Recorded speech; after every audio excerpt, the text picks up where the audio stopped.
Chair Richmond is just joining virtually.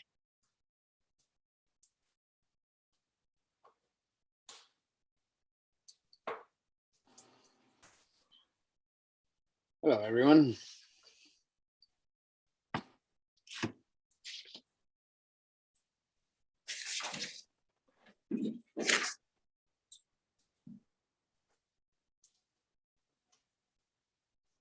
Hi, Chair.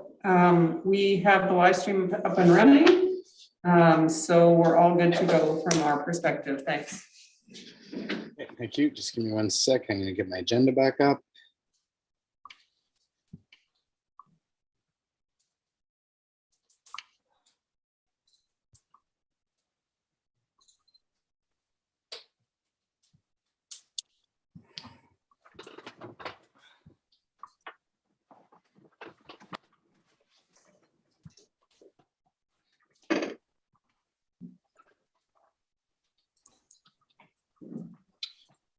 Okay.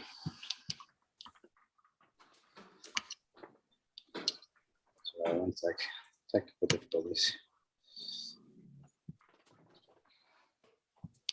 Okay, I'm going to call to order this PVUS meeting for March 4th. And we would like to recognize that collectively we are on the unceded territory of the Lillooet Nation. Could I please get a motion to approve the agenda? By Director Mack, seconded by Director Kennett. Opposed, motion carries. So our first item of businesses are going to be delegations, and we have 15 minutes before that starts. So I thought I would take the opportunity, seeing as we have some changes in faces around the table, to first off take a quick moment to welcome Mr. Dalton to his first PVUS meeting as the role of our new CAO for the regional district. So welcome, Mr. Dalton. And also Ms. Fraser, who is familiar for most here, but who has, we are very grateful, has stepped up into the position of acting CAO for us at the village, and she will be joining us for our upcoming PVUS meetings as well. So I thought I'd take an opportunity just to go around the table quickly and do some self-introductions and say quick hellos before we get into the delegations. So maybe I'll go around the room or around the Zoom room. Director Mack, I know you've met Mr. Dalton, but we'll start with you. Yeah, my name is Russell Mack. I'm the Area C Director, and yes, I have met Craig and very excited to have him here. And very good to see Sheena here. That's very good. And who else have we got? Melanie's still here. So everything is good. Everything's good in our world. Thank you. Thanks, Russell. Director Kennett. Hi, Jan Kennett, Russell's alternate for Area C in the regional district, longtime member of the community. Anyways, welcome everybody. Hi, Sheena. Hi, everyone. Thanks, Jan. Director Zant. Hello, everyone. Yeah, Ryan Zant first term on council with the Village of Pemberton. And hello, Mr. Dalton. It's nice to see you a part of the committee. And we'll look forward to seeing you more. And Ms. Fraser, it's always glad to have you on board here, so thank you. Thanks, Ryan. Mr. Dalton, would you like to take a moment? Thanks, Mr. Chair. Good afternoon, everybody. Very nice to meet you, and very much look forward to getting to work with you all. Thank you. Thank you. And Ms. Fraser, any words? Oh, no, thank you. It's good to be here, and welcome to Mr. Dalton to the Sea to Sky. And I look forward to working in my capacity as the acting CAO on the short term. Awesome. And you met the rest of the staff, and I'm glad to see Melanie's still with us here on the call. So thanks to everyone.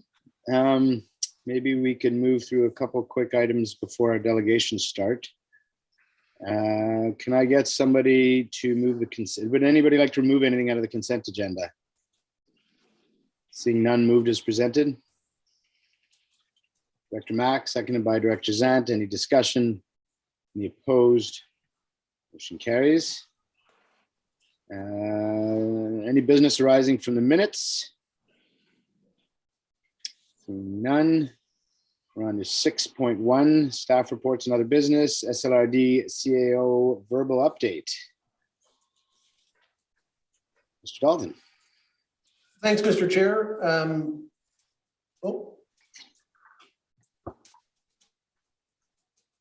Thanks, Mr. Chair. Just one item. Do I need to?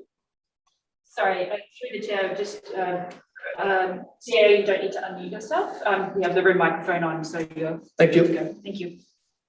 Thanks, Mr. Chair. Just one item. It was to remind the committee that the April meeting had previously been canceled, and so just before we move forward, wanted to make sure that that was still the wish of the committee. As far as I know, there's no pressing business for April that PVUS needs to look at, and I'm assuming that the budget process is on target. So from my perspective, we're good for April. Does anybody have any thoughts? All good? May 12th. That's it. Thank you very much. Okay, thank you. Motion to receive, please. Director Zant, second by Director Mack. Any opposed? Motion carries. CAO verbal report from the Village of Pemberton. I have nothing at this time. Thank you. Okay. Well, I think everything else we have to dig into is a little bit too meaty for 9 minutes. So unless, I'm just looking through here, unless anybody on the committee has anything, we could just take a quick 5 minutes and we're back for 1:15 for our first delegation. But I don't think we want to dive into anything else. Go ahead, Councillor Zant. Just gonna say, I'm just gonna go grab my headphones. I'm just having a hard time hearing you guys today. I'll be right back. Okay, yeah, let's just do a quick recess till 1:15 till our delegations are ready. Okay.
You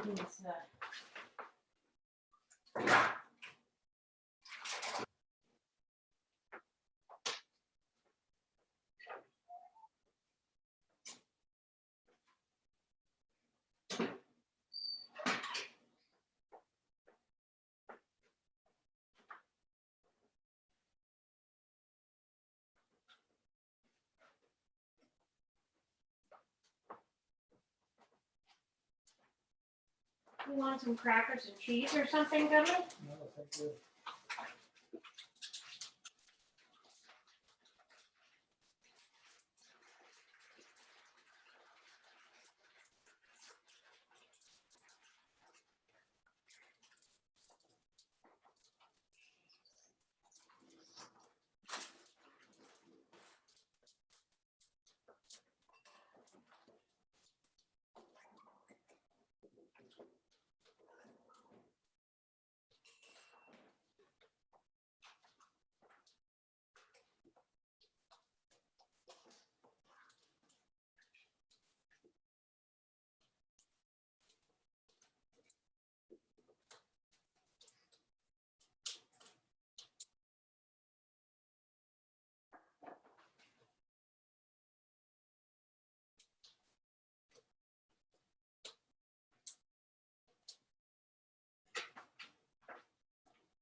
Melanie, I think you need to change your backdrop to a more spring-like picture for us soon here.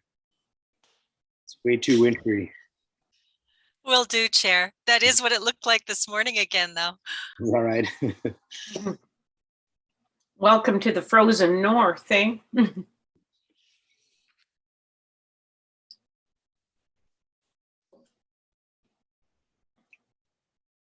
We're still waiting for Sheena.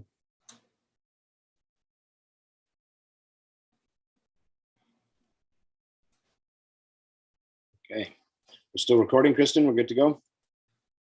Okay, I'll call the meeting back to order. And if we could admit our first delegation.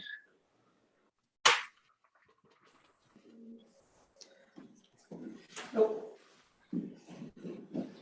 Our first delegation is here in person, Chair. Oh, Hi. hi.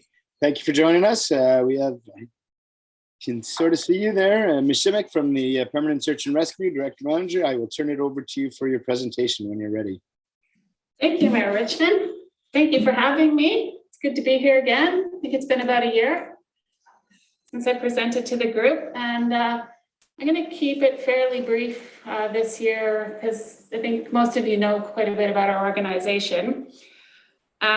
We've had a busy year in 2021. Again, our call volume was up again from 47 calls in 2020 to 71 calls in 2021.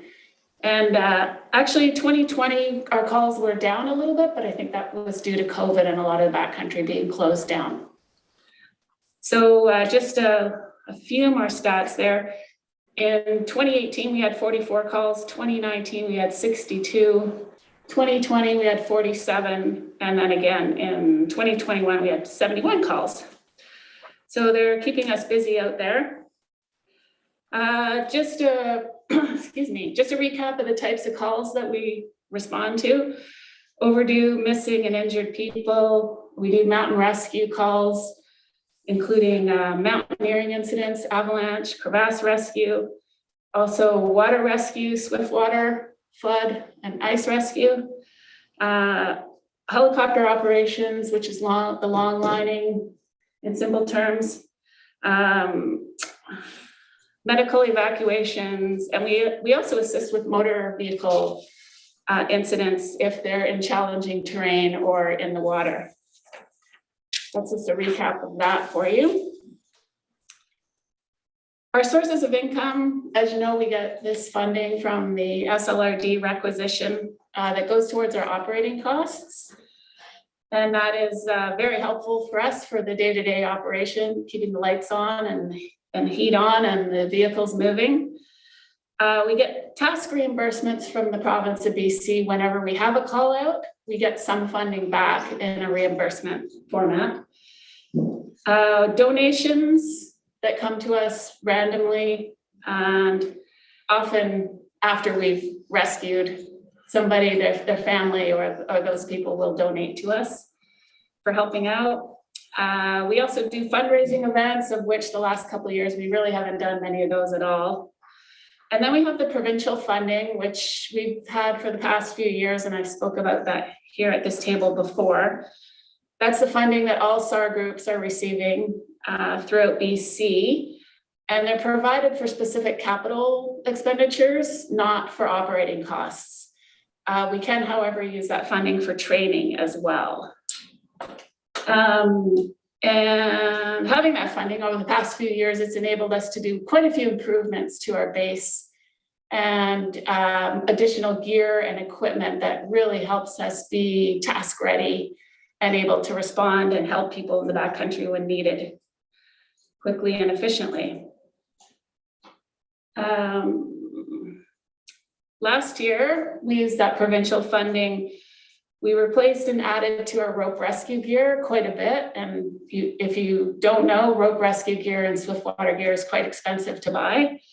So we were able to enhance and replace a lot of our gear in that zone for rope rescue and swiftwater, which was very helpful to us.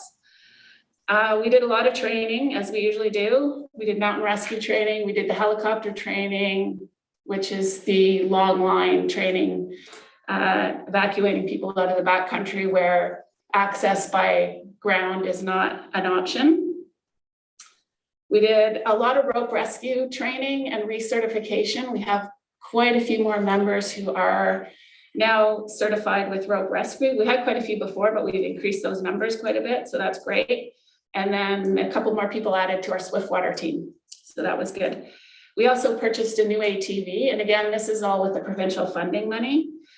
We purchased but have not received yet a track kit for our side-by-side, so we could take it on the snow versus the wheels. So that helps us, will help us in the winter. We're just waiting for it. A lot of parts and gears and equipment is all on backlog. There's been a huge push in recreational vehicle purchase, snowmobiles, ATVs, side-by-sides, all that kind of stuff. So the demand is very high. So it's hard to get those things. So we're still waiting for that track kit. And we also were able to purchase 2 e-bikes for the mountain biking. And we had a little bit of help from the mountain biking community for that funding as well. So that was those are great additions that we were able to do with that provincial funding. One thing that we'd like to do is get the HETS gear, which is the helicopter evacuation gear, have our own gear, but currently we use Whistler Search and Rescue's gear, and we train, and we have a group of people who are trained on those excavation or extrications, but the province hasn't allowed us to purchase our own gear yet. They only are allowing certain SAR groups to have it. We haven't quite figured out why they haven't allowed us to do that. We'd like to have it our own gear and have it here in Pemberton because it would make the response a lot quicker. But we're still working on that issue with them. Hopefully we can get that in the future. We also have the Lillooet base, which I've talked about before. It's a branch of our search and rescue group. We have 6 members over there who are trained in the ground search and rescue, which is the minimum training, and they're working on other training. A lot of them have great backcountry mountaineering experience as well. We've rented a garage over there, have a truck, and a lot of first aid and ready response gear that we keep building on for their response from that side. That's been very successful, and members have been great and allowed us to respond quicker for calls in that vicinity, which is great. Some of our goals and objectives for the year ahead are to obviously do more training, continue with the mountain rescue training, the first aid training, Swiftwater, rope rescue, boat training as well. We have the jet boat and inflatable boats, and we continue to practice and train with those. In an effort to be ready for flood response, as well as any moving water or lake rescues needed. We would like to do an intake of members. We're 30 members strong right now, all volunteers. And we have actually had quite a bit of interest from local people interested in joining our group. So we would like to do an intake later this year and put a group of people through the ground search and rescue course, which is the basic course that you have to have. So that's one of our objectives. We want to increase our personal protective equipment. There's always things we need to buy in that area, as well as if we take a group of new people in, we'll need radios, uniforms, personal protective gear for those people. And then we'll wait to find out if we get any provincial funding again this year. We don't know yet, so we're waiting on that as well. That's about all that I have for you today. Does anybody have any questions? Thank you, Ms. Shemick. Go ahead, Director Mack. Hi, LA. Just want to thank you guys for all the amazing work you do. As usual, but that equipment that the province won't allow you to have at the moment, but they do allow you to borrow Whistler's equipment. That doesn't make any sense. So the way it works is Whistler SAR has the equipment And they have, if we have a call that we need to use the HETS equipment, we have to get a hold of Whistler SAR, and one of their members has to come with their gear. And then our group, our members join in and continue with the rescue. Yeah, we can't figure out why they're not allowing it. We have the training, we have the expertise. We have several members who've done several HETS extractions.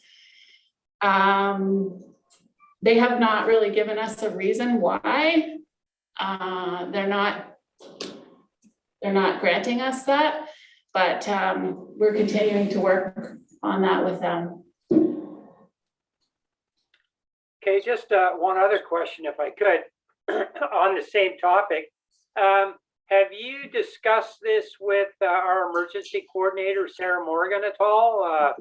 Maybe with her connections, she could just help get this moved along, because to me, it just doesn't make any sense that you have trained people that can do all this stuff, and you borrow the equipment and somebody comes with it, but all your people that are on the scene are trained. So yeah, like from a response point of view, it just makes sense that you would have your own equipment and you would respond immediately. So we need to try and help you out in any way we can to move this forward.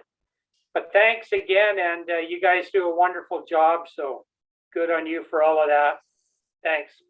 Thanks, Russell. Yeah, you're right. It does seem ridiculous, and it does delay response time, because typically those calls come in late in the day and we need to get out with the helicopter before landing, grounding time in the evening. So we would really like to get it. And I have not reached out to Sarah Morgan, but we will take a look at that for sure. Anywhere we can get some help would be appreciated.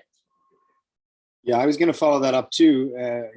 At a political level, perhaps there's a conversation we could be having as well, because, we're all anticipating a pretty busy summer. And if Whistler SAR members are out doing their job and that equipment is required, the process you just explained doesn't seem to make any sense, as Russell put it. So I think, Kelly, we should follow it up. Maybe Sarah's a good starting point. You could perhaps contact her, but I think if I was going to ask you what the rationale was for not getting the equipment, you sounds like they haven't really provided one.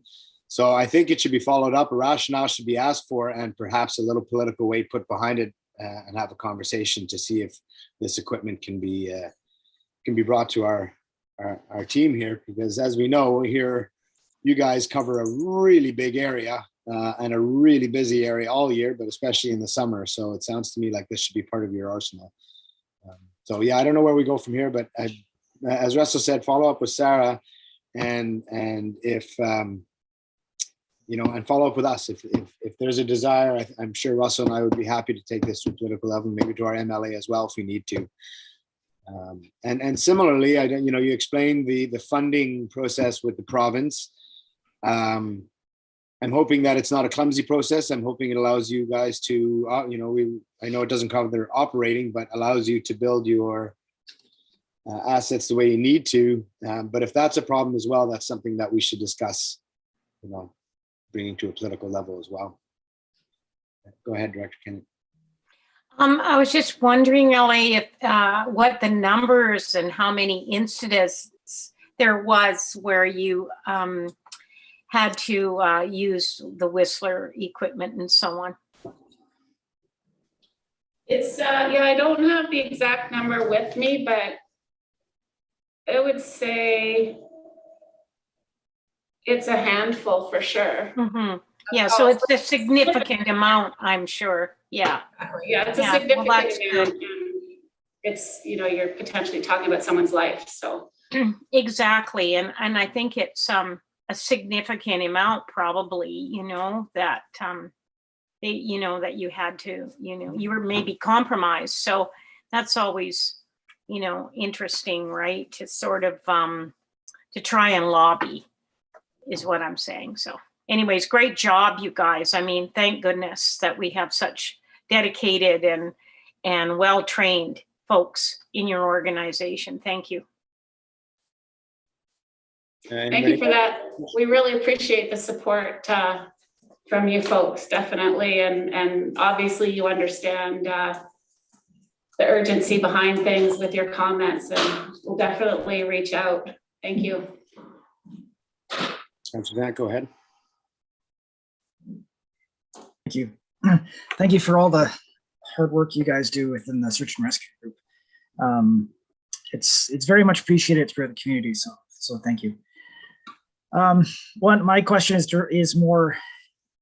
along the same lines as everybody else's, is obtaining the head gear, and without having the rationale, and maybe just shooting myself in the foot, but I wonder if the local operator would assist in purchasing this equipment as well. Maybe not so much the purchase price, but just the act of actually being able to purchase it, considering they're the ones that are typically doing the long line rescues. Like I said, I'm just trying to find different avenues for you guys to go down, because I agree, having to get the gear in from Whistler seems like just a hindrance in what you guys are trying to do here. So I'm wondering if the province says they can't sell it to you, if they would sell it to somebody else who would be able to keep it in Pemberton so that you guys can use it. It's just a thought, but like I said, I agree with Director Richmond and Director Mack. Contacting our emergency coordinator and putting a little bit of politics behind it should be helpful as well. So just a thought on my end. Yeah, I appreciate that. So just to talk to the fact about the operator, for instance, Blackcomb Helicopters purchasing the equipment, that's not allowed. So Okay. we are under the mandate of Emergency Management BC, so they get the say on who gets the gear, and it's something we would want to have in our possession because we're For sure. using it. It's important to make sure it's in good shape and good condition, and we need to, whoever, that's why Whistler SAR has to send a member with their equipment so that they know what's happened to it, and all the stats for ropes and their use and all that is logged and that history kept, so you know when to change out that gear. Yep. To keep it safe for everybody. But I'll reach out to your emergency or our emergency coordinator for sure. And then just to speak on the provincial funding, it has been actually fairly smooth to work with them. It's been a great program to date. And we submit a report or a request with the things that we would like to purchase. And then they approve it, and that's typically, as long as everything's under their guidelines, that's typically approved smoothly. And we go out and get quotes and do our purchasing, and then we do a report back at the end of their year on what we've spent, just to say, yes, we spent $3,000 on ropes or whatever it might be. So we have to do that report back as well. But it has been fairly smooth, and we're hoping it continues. I think it's been a pretty successful program, so it might be hard for them to take it away, but you never know. Maybe one last question. You were talking about membership, and you have a number of people that are interested. Training does take a while. I think we are all anticipating a busier summer, and I suspect your call out numbers are going to go up again this year. How do you feel going into this potentially really busy season with the membership you have right now, in terms of people being able to respond and not burning out the volunteers and that sort of thing? Yeah, I feel good. We have a great group of people, and because we train closely and on very technical aspects, we're really a family that work closely together. So, but we have a great group of people, very technically trained and all those good things. But you're right, people do have lives, and we don't want to burn anybody out. So that's part of the reason why we're doing a member intake, but I'm not at all concerned about our ability to respond to calls at this moment. Awesome. That's good news. Okay, well, if there's no more questions, thank you so much for being there. I'm sorry you're in an almost empty boardroom and would like to see you face to face. But thank you so much for coming. And I've said this to you before. Pemberton Search and Rescue Group has got a very good reputation, an awesome reputation in the search and rescue community. And I hear that when I'm out and about. Well, I haven't been out and about much lately, but I've heard that. And when I've been out and about many times, you guys have a huge territory with some challenging geography, and you do a wonderful job. So thank you so much. Please pass it on to your membership. I will do that. Thank you very much. Thank you. And thanks for having me. Bye-bye. Okay, next up, we are going to the Pemberton Arts Council. I believe Anne is joining us live. Right there. Good afternoon, Ms. Lynch. Thank you so much for joining us. Thank you for having me. This is my first time here, so I'm excited to meet everybody by Zoom. Well, when you're comfortable and ready, I'll turn it over to you. Yeah, so I just put together a little bit of a presentation with slides here. So if you can go to the next slide. The first thing I wanted to talk about is just some of the highlights from last year for the Pemberton Arts Council. It was a pretty challenging year with the ever-changing COVID-19 regulations and health orders, but the team managed to put on the second annual Art Hop event. They actually changed it to a physically distanced art tour with all the artwork facing out into the streets so that people could go on their own self-guided tour of the local artists. They also created the Stronger Together postal art project, where people would create postcards about how community is most important in the times of COVID, and they would get sent to Pemberton Arts Council and displayed in the community centre. We also joined in on the Diving In project, which is the Sea to Sky Art Alliance are in charge of. So it's a tour of an exhibition that's created from waste that's been found in local lakes and waterways. That's actually going to happen this year, so I'll go into a little bit more detail of it in a few slides' time. And they hired me as an executive director, so I'm sure you all know Karen Love, amazing predecessor of mine. She stepped down from her position, so I got hired on as a new ED in December. Next slide, please. So we've been working on our strategic planning just at the end of last year.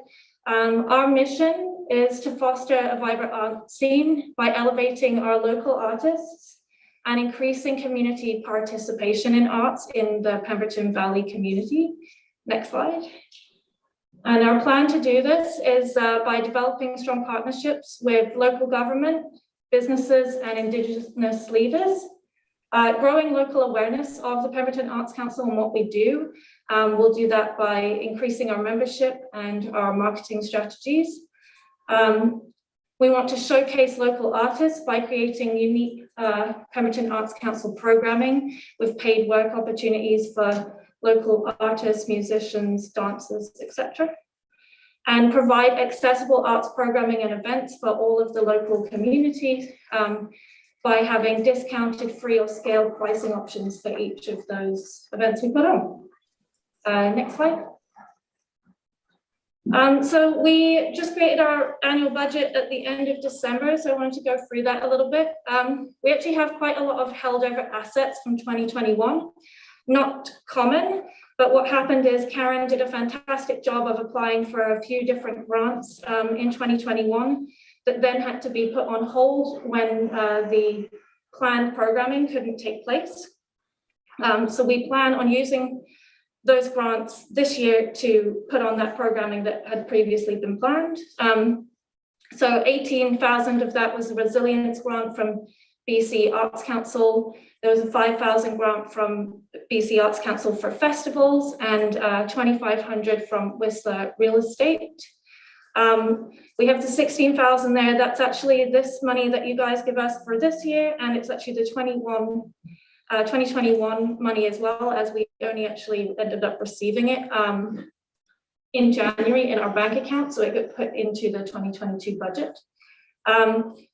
We're hoping to get another 2,500 from rec again this year, have 1,000 from membership fees, roughly 500 from donations, and there's 1,800 in sales put in there for liquor sales, which will be part of something that we're programming this year. So next slide. And then this is just a little bit about the expenses. So just under 18,500 for programming this year. We have 1,000 put aside for board development to help train our board and increase our skills. The 2,600 is for my wages as the ED.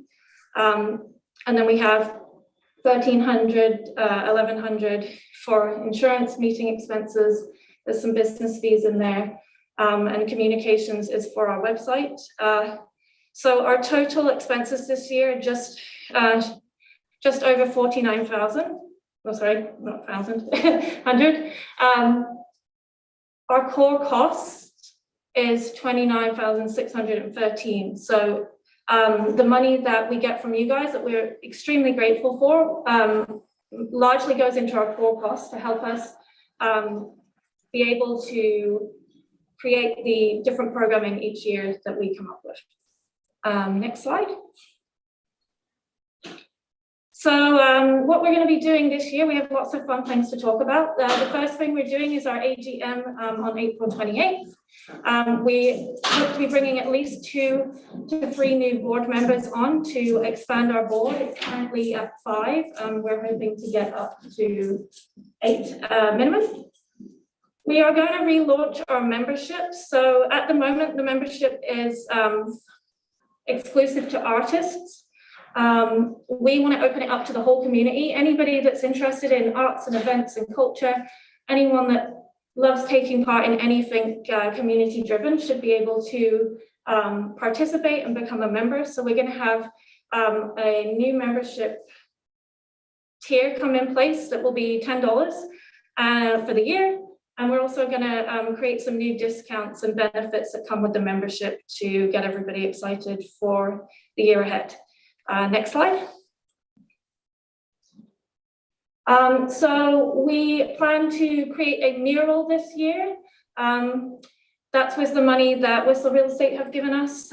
We are currently in the process of getting the permissions for the wall we hope to create a mural on. There'll then be a call for proposals from local artists, which will go to a blind jury, and then a winning design will be chosen. We hope to have that taking place around May or June and revealed over the summer. And we're kind of using this as a pilot project.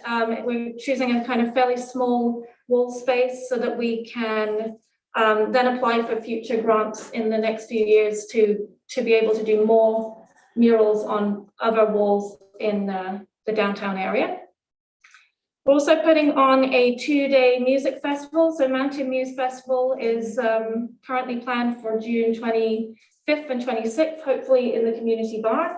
So we're going to have an evening show with local musicians and then a daytime family show on the Sunday with, there'll be liquor sales in the evening, so it'll be 19 plus, and the daytime we'll have food and entertainment, and we also might have a craft market as part of that. And that will be kind of celebrating the summer solstice. Next slide. And then in the fall, around September, we're hoping to reimagine the Art Hop. It's going to be in the style of a block party rather than just a art display exhibition. So we're hoping to have some art battles where different artists paint the same thing and they get voted on which is the winner. We're going to have live music, and we're still going to have the display of different artwork from visual artists that are local. Excuse me. And then finally in November, December, we get our part of the Diving In exhibition. So it's going to be touring throughout the Sea to Sky as of April. We are the last stop on the tour. We have a local artist, Joe's, I think it's Salve, is our artist. This is going to be displayed in the community center and library. And we're hoping to also do some art workshops based around kind of recycling initiatives and how you can recycle around, create art and create things around recycled materials, especially in the timing that we have. It's very close to Christmas, so we're hoping to have some workshops related to how you can recycle and reduce your waste over Christmas. Yeah, next slide. I think that's everything. So if anyone has any questions. Thank you so much. Any questions? Excuse me. Go ahead, Director Zane. Thank you, Chair. Yeah, I just wanted to say thanks very much for your excellent presentation. I'm looking forward to seeing your events this year. It sounds like you've got a lot of good community events planned, so thank you for that. Thank you. Yeah, I'm really excited for being able to bring some events back. I know that they've been kind of stalled for the last 2 years, but it should be a really great way to get community back together and get some community spirit lifted again. Ms. Lynch, who's initiating the diving in program? Where does that come from?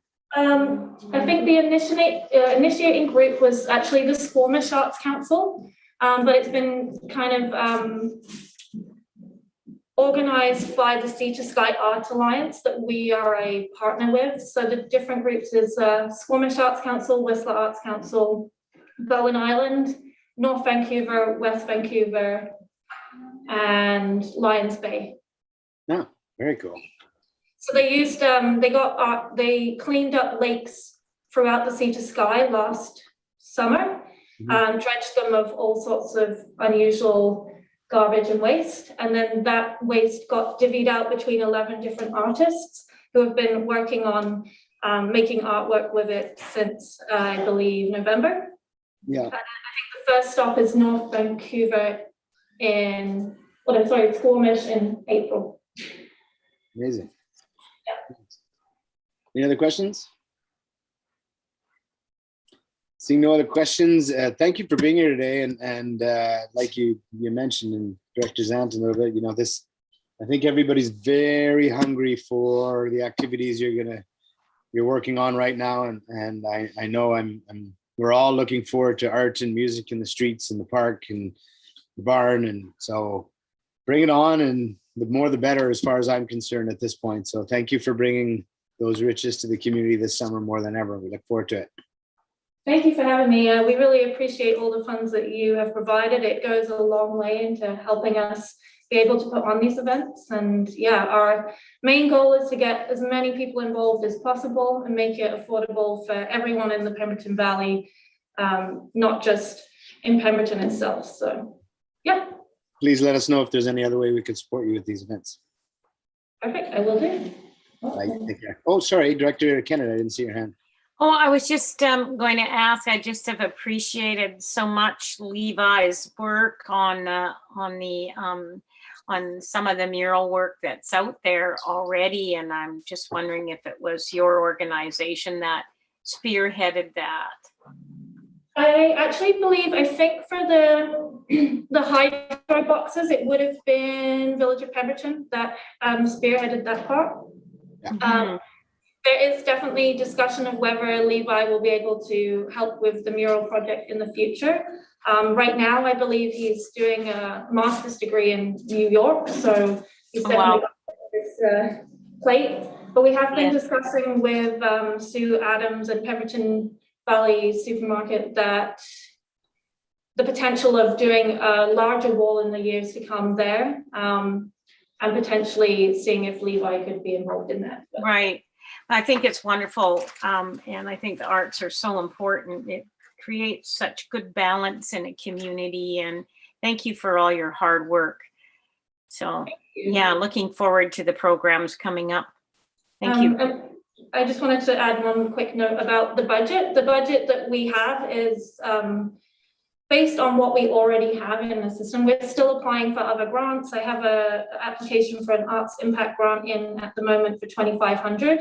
But I just didn't think it was prudent to put it in place in the budget because it's not guaranteed. So the budget that I displayed is what we definitely will be doing this year. And then there may be additional treats on top of that, depending on the different grants we get. Awesome. That's great. I just have one more question. It's my understanding from the agenda that you haven't received the $8,000 that were designated for you guys last year. We did, but we received it late. I believe there was something to do with the insurance was reduced over COVID and needed to be brought back up to the full amount before we could get that funding.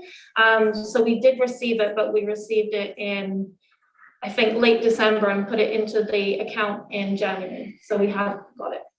Okay, so you have got it. That's good. I'm glad you received it then. Awesome. Thank you so much. Thank you. Thanks again. Have a great afternoon, Ms. Lynch. Thank you. Bye. Okay, I believe our next delegation is joining us on Zoom. Is that correct, Kristen? Yeah. That's correct, Chair. I'll admit her now. Thank you.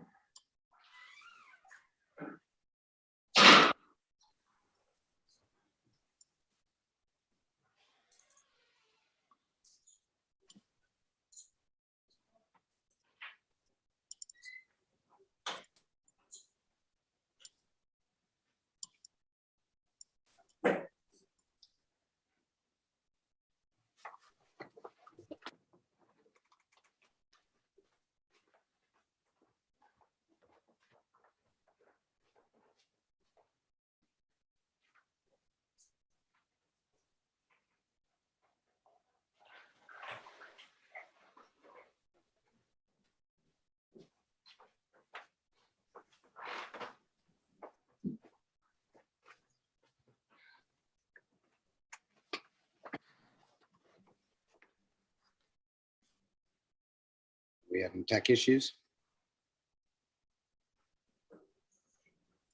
Hello? Huh? We can hear you, but we can't see. Hi. Oh,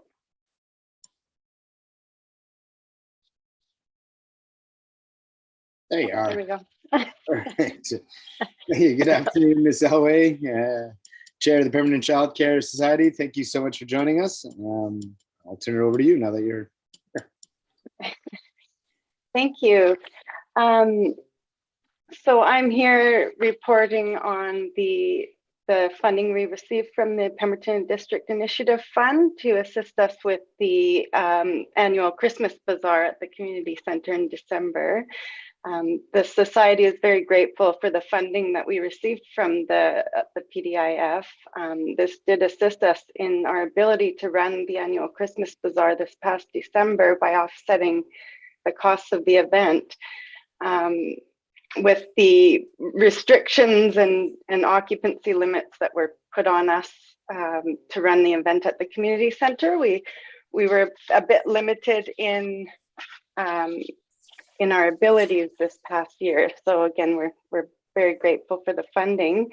The Christmas Bazaar saw 40 vendors. Initially, we had about 53, 55 vendors signed up, and for various reasons, we about a dozen of the vendors did unfortunately withdraw their applications for a table at the bazaar. We did, however, have about 40 vendors there.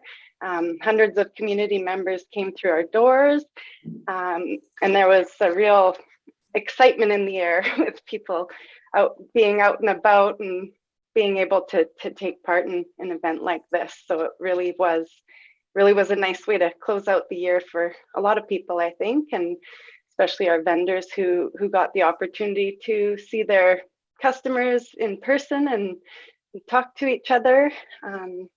The Society raised over $5,000 for the Pemberton Children's Center to help aid in the purchase of new playground equipment, which is to replace our aging equipment that's nearly 20 years old out there for the children. So we're looking forward to putting those funds to good use. we're hopeful that this year we'll have reduced restrictions and we can have more opportunities for fundraising when we run the annual Christmas Bazaar this coming winter.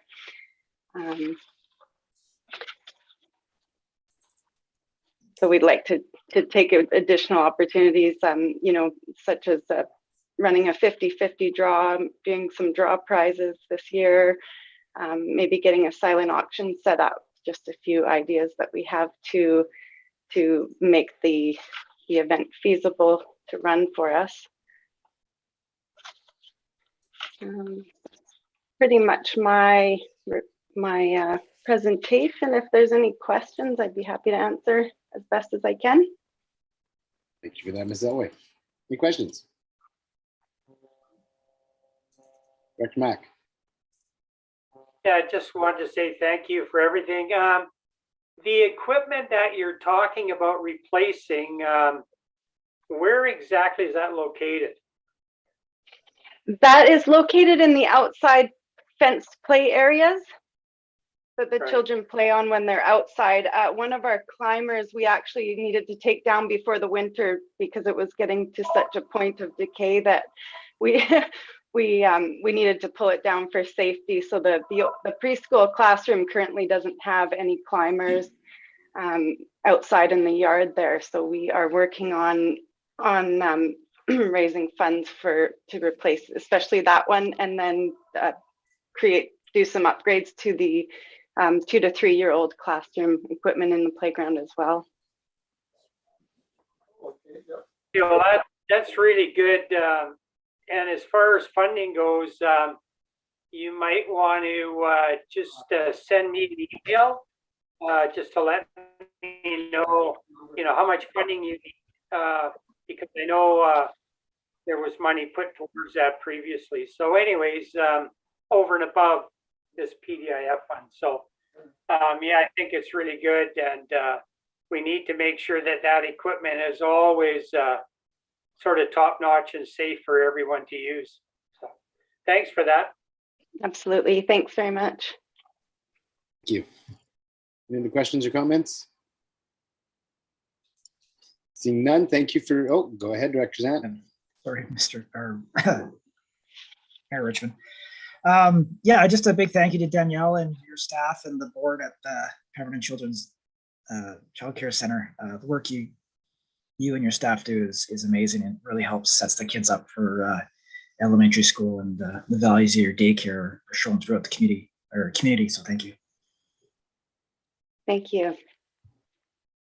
Yeah, on that note, thank you very much. We know there's been a lot of pressures on our childcare society and our childcare programs this even before the pandemic, and then through the pandemic, and having to react as everybody did, and staff had to react. I think it's been a long couple of years for everybody providing childcare. So great work over the last few years. As you know, the village has got an application in for a third time to expand spaces, and still working with their staff. So fingers crossed. But yeah, no, I know it's been a long haul and a lot of pressures and a lot of demand for childcare. So thank you for all that. And you're right, the bazaar last winter was a real sort of bright light before things shut down again some more too. We didn't realize it, but it was really nice to be out and about at the bazaar and seeing everybody there. I actually went in the morning and then came back in the afternoon just to say hi again to people. So it was really great. That's great. I saw you there. I was working the door most of the day. We're somewhere near the door. Awesome. Well, thanks for being here this afternoon, and we'll be in touch. Thank you so much. We're very grateful. Take care.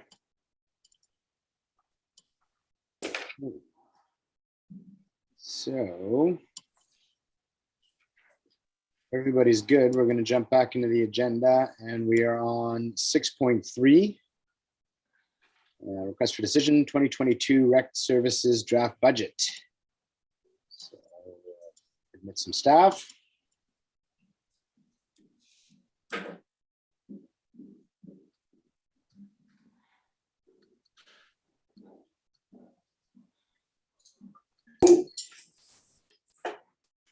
Everybody's good. We're going to jump back into that, and we are on 6. Good afternoon, Mr. Segura. Thank you very much for having me. Yeah. And there's Mr. France. Good afternoon, Mr. France. Is anybody else joining us? Melanie? Oh, good. Okay. Then with That's that, all, Chair. Thank you. thank you, Ms. Hunter.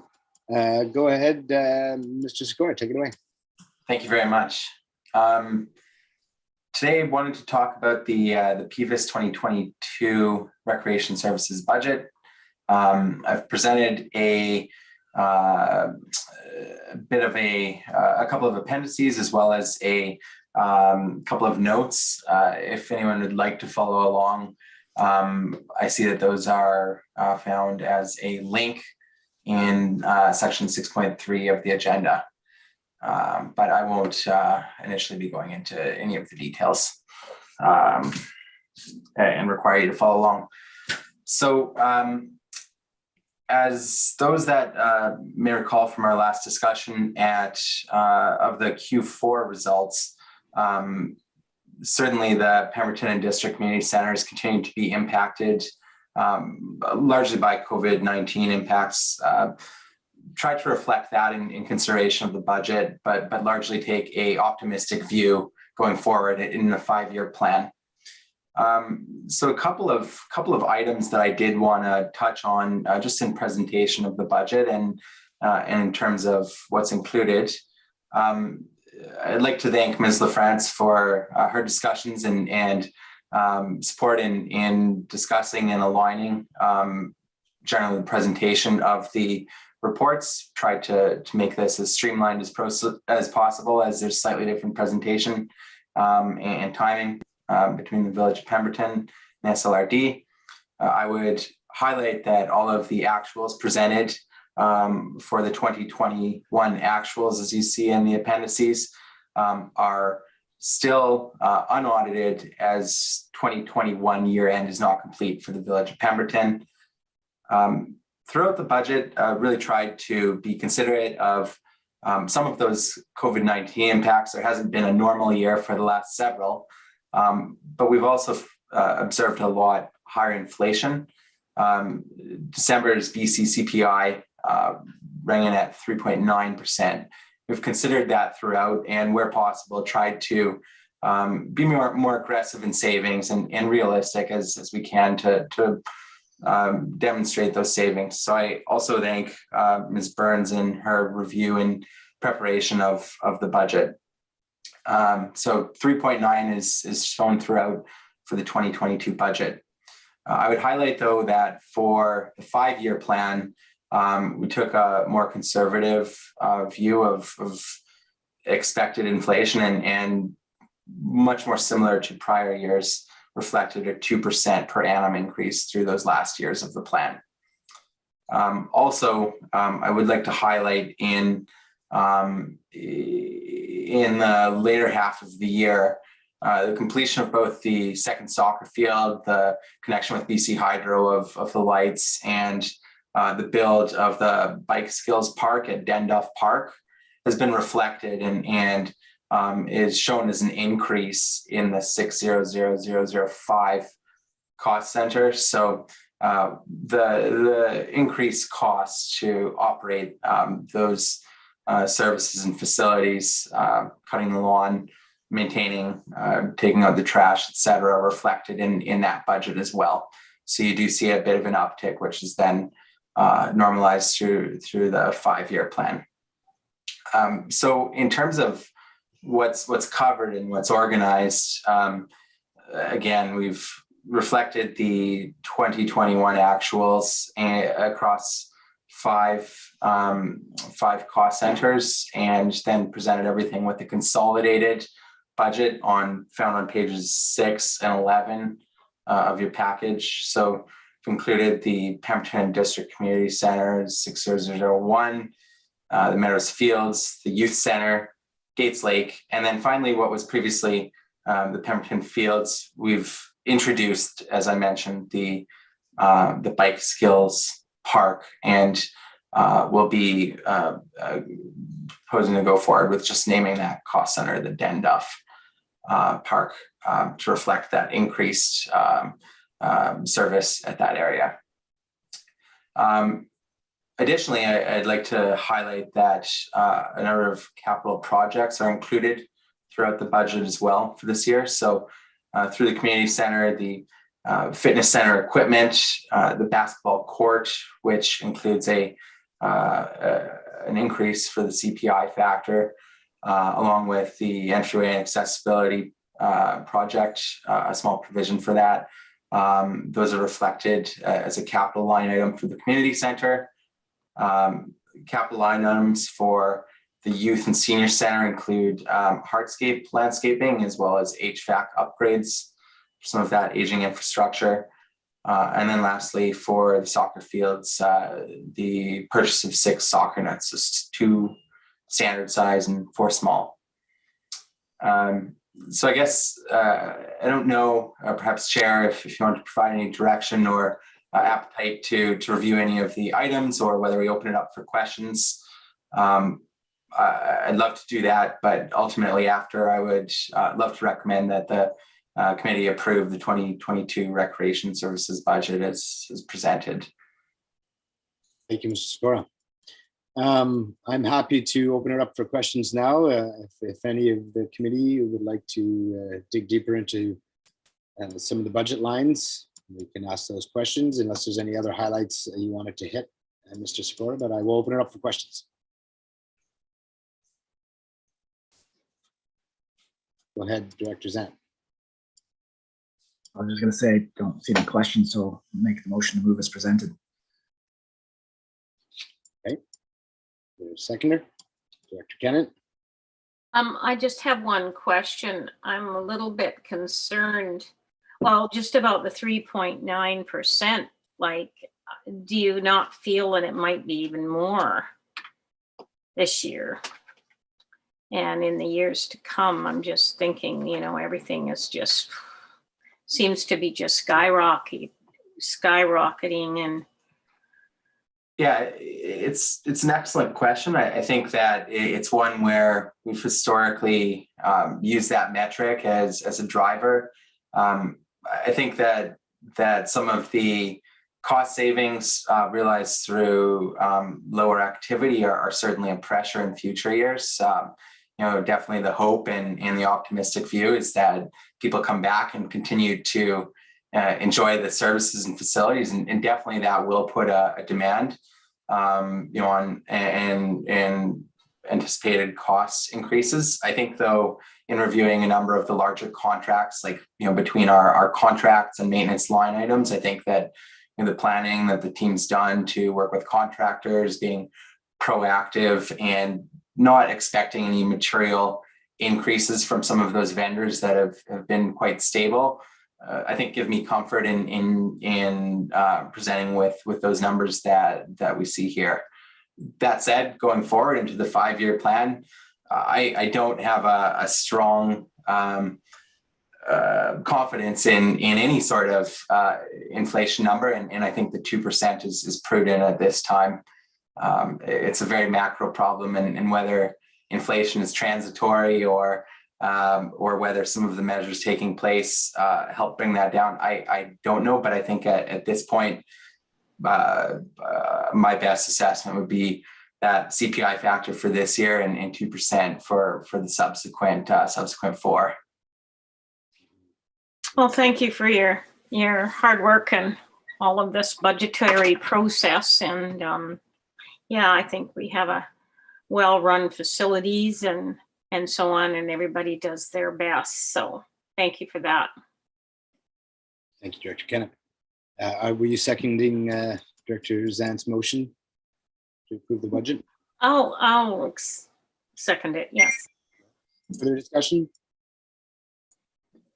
Yeah, I had similar thoughts to what you were just discussing, Mr. Sikora, about, you know, how it's quite a lean budget that's been brought forward as far as I'm concerned, and I appreciate that, and I'm grateful to staff for bringing a tight budget forward at these times. You know, like everybody, we're hopeful that the seasons and months and years ahead are much more normal. So, you know, does that result in maybe this is a Ms. Burns question, but does that result in that much more demand on our rec services, and are we budgeting for potentially the extra demand that we're going to see this year.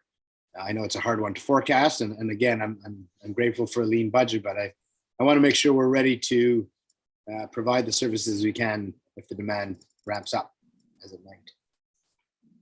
Certainly, if I may, I think one of the provisions that we do have in the function of the budget is around the programming revenue and expenses. So should the demand be there, I think that you do see the variable nature of those revenues and expenses. So meaning, a high demand for programs, there are contractors that can ramp up or ramp down, and that revenue is offsetting to the expenses for some of those programs. So I think it was interesting when being brought up to speed from Ms. Burns that there was higher demand in, I believe, the children's programming, and certainly some of the adult fitness programming wasn't there, but we feel comfortable that this is going to accommodate that. But I believe that that's rather isolated from some of the operating expenses for the budget as well. Thank you. Okay, any final comments, questions? Seeing none, I'll call the question. Any opposed? Motion carries. Thank you very much. Thank you. Backwards. So we are on to 6.4, the 2022-2026 budgets. Turn over to staff. Hello, I'm Suzanne Lafrance, the Director of Finance at the SLRD, and I'll be presenting these budgets. I'm going to share my screen in a second. I just wanted to add one more point to Thomas's discussion and about the unknowns of what's going to happen this year and in the future. We do have some surplus operating reserves now. Like currently, we have just transferred another 43,000, if I'm right, to the Pemberton Community Center operating reserves, and also about, I forget the total to the youth center. Let me just get that one.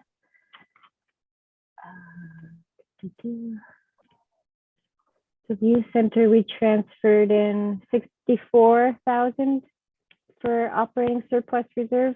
And these were surpluses from 2020 for the PCC, 43,000, and then just recently the 2021 surplus under youth center.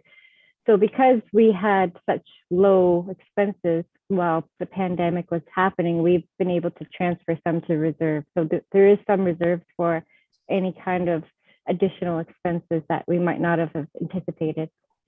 That's great. Thank you. All right. And I'll share my screen here.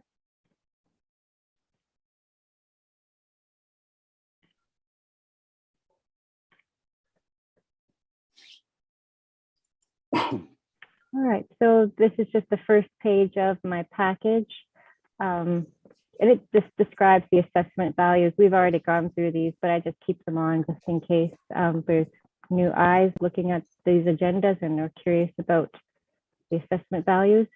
So there has been quite a change in the assessment values for both BOP and Area C, and including non-market change, which means changes that aren't just based on market or regular assessment changes, but increased inventories and potential changes to the category. So this all creates additional tax base that can absorb more of the taxation for this coming 2022 budget year.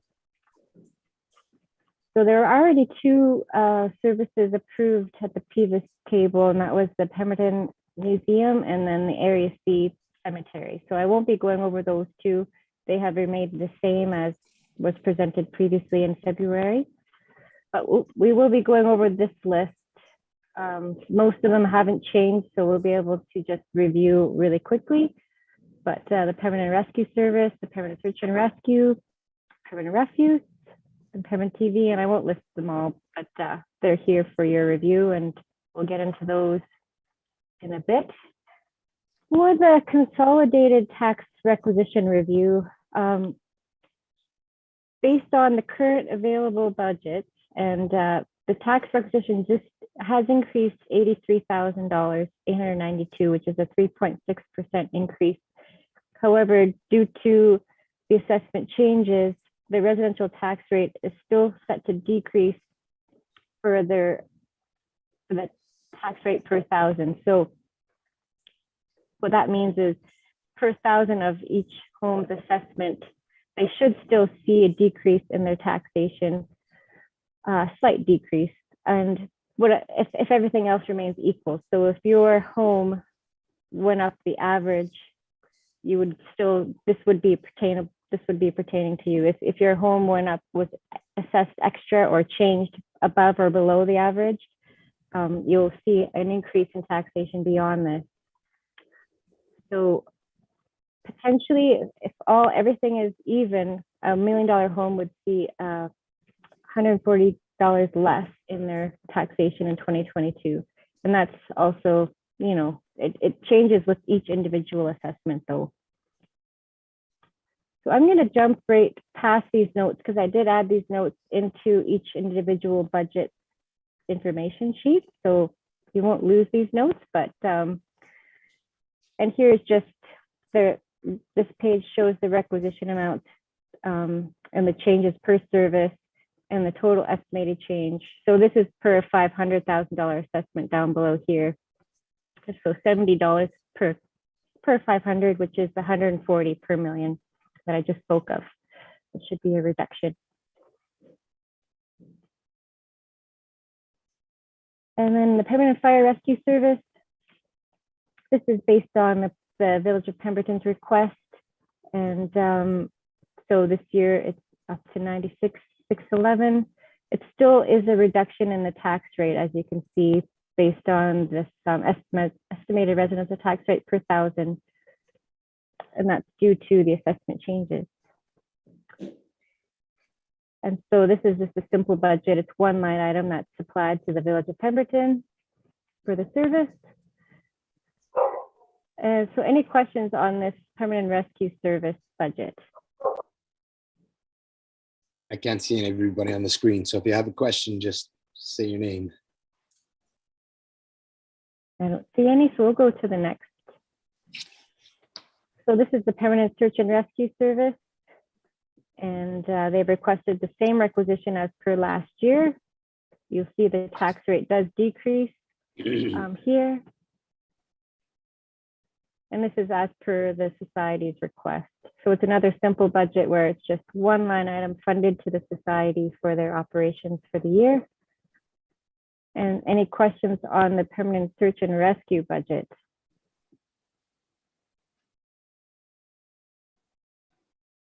Seeing none, we'll just jump through.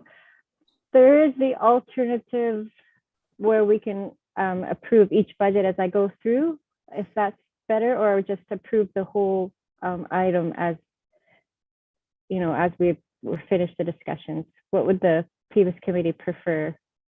I think we could probably approve them all at the end. If that's okay with staff. All right, that works for me.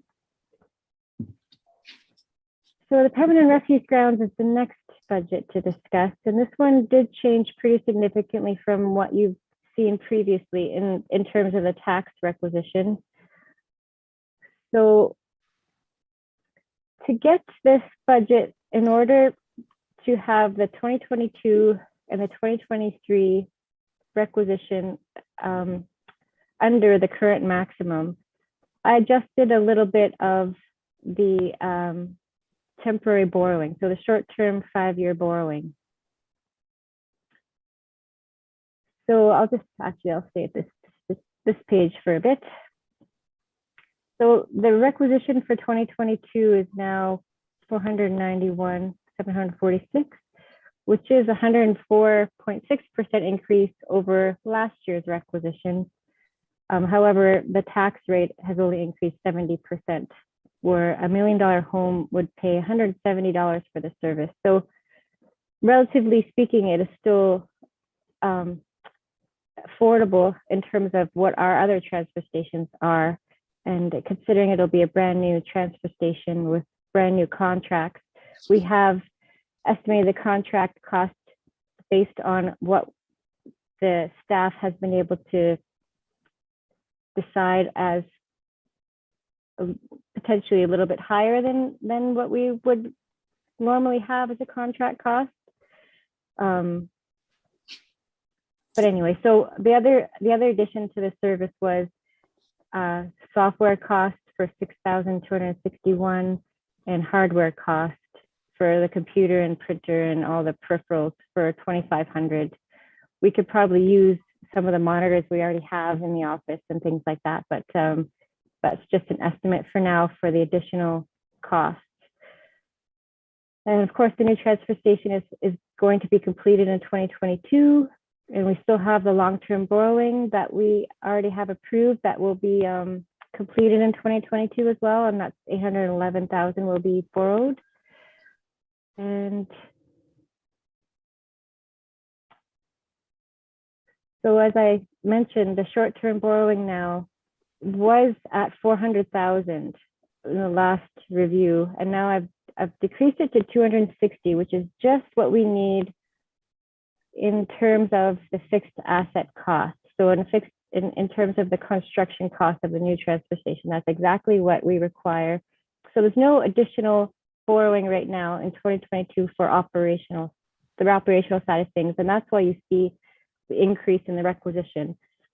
But the reason why I did this was when looking at the 5-year view, the short-term borrowing principal payments obviously shrunk as well. So the short-term borrowing now is shown as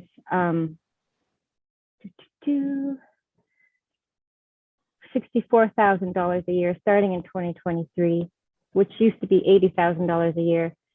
So we were able to save in the long term, although in 2022 the costs have increased. Did I totally? Does everybody follow that?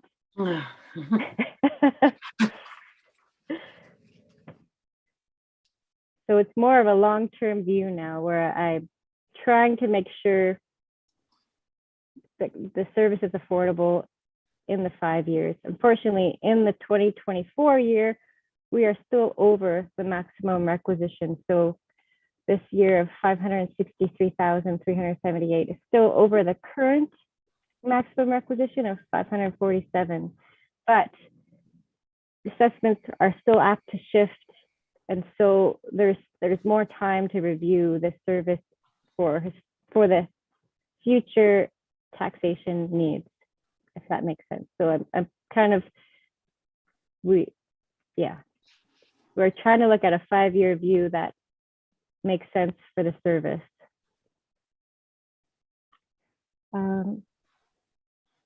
So $20,000 from the operational reserve is used in 2023. Actually, I think that is 2024 now. Yeah, sorry, that is typo. I've used it in 2024 to offset that drastic requisition increase. Sorry, that's a typo there. So is with that 20,000, is it the 563 is still right though, right? The 563. Oh yeah, the 563 is right. This is still, okay. If I go to the 5-year plan, that's still what we have here. Gotcha. And there you see the 20,000. Gotcha, thank you. All right. Sorry, this is a little bit of a complicated one, and I haven't revisited it very today, at least.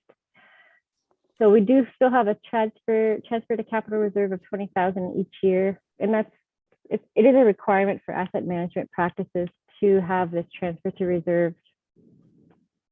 And I mentioned the requisition does go over the current maximum requisition, but there is still time for everything to work in the 2024 year. It's not a desperation to try to change the service establishment bylaw any longer in order to make the service under the maximum. So this is the 2022 budget detailed sheet that I like to call. So it gives you each line item and some notes on the side as well. and I've highlighted all the changes. So there was a change to the 2021 dumping tipping fees, and which adjusted the 2022, which I have as an average of the last 2 years. So it takes the 2020 from 2022 and just gives an average. Like I mentioned, the borrowing is only 260 now versus 400,000. And there are the two items that I mentioned were added, the hardware and the software for the new site. And every other item is oh, and then I adjusted the interest, obviously, because we are borrowing less. And the new fixed asset cost is based on our current estimation. There are still some changes that might happen to this figure, but most likely we'll have to do a amendment to the budget if it goes above this level. Any questions on this 2022 plan for the refuse site? Questions? Doesn't look like it. No, I'm fine, thanks.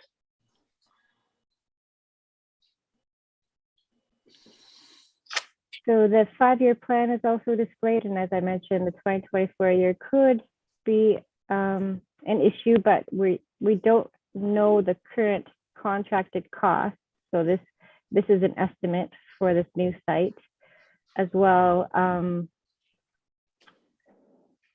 So potentially there could be some savings there that would reduce this requisition.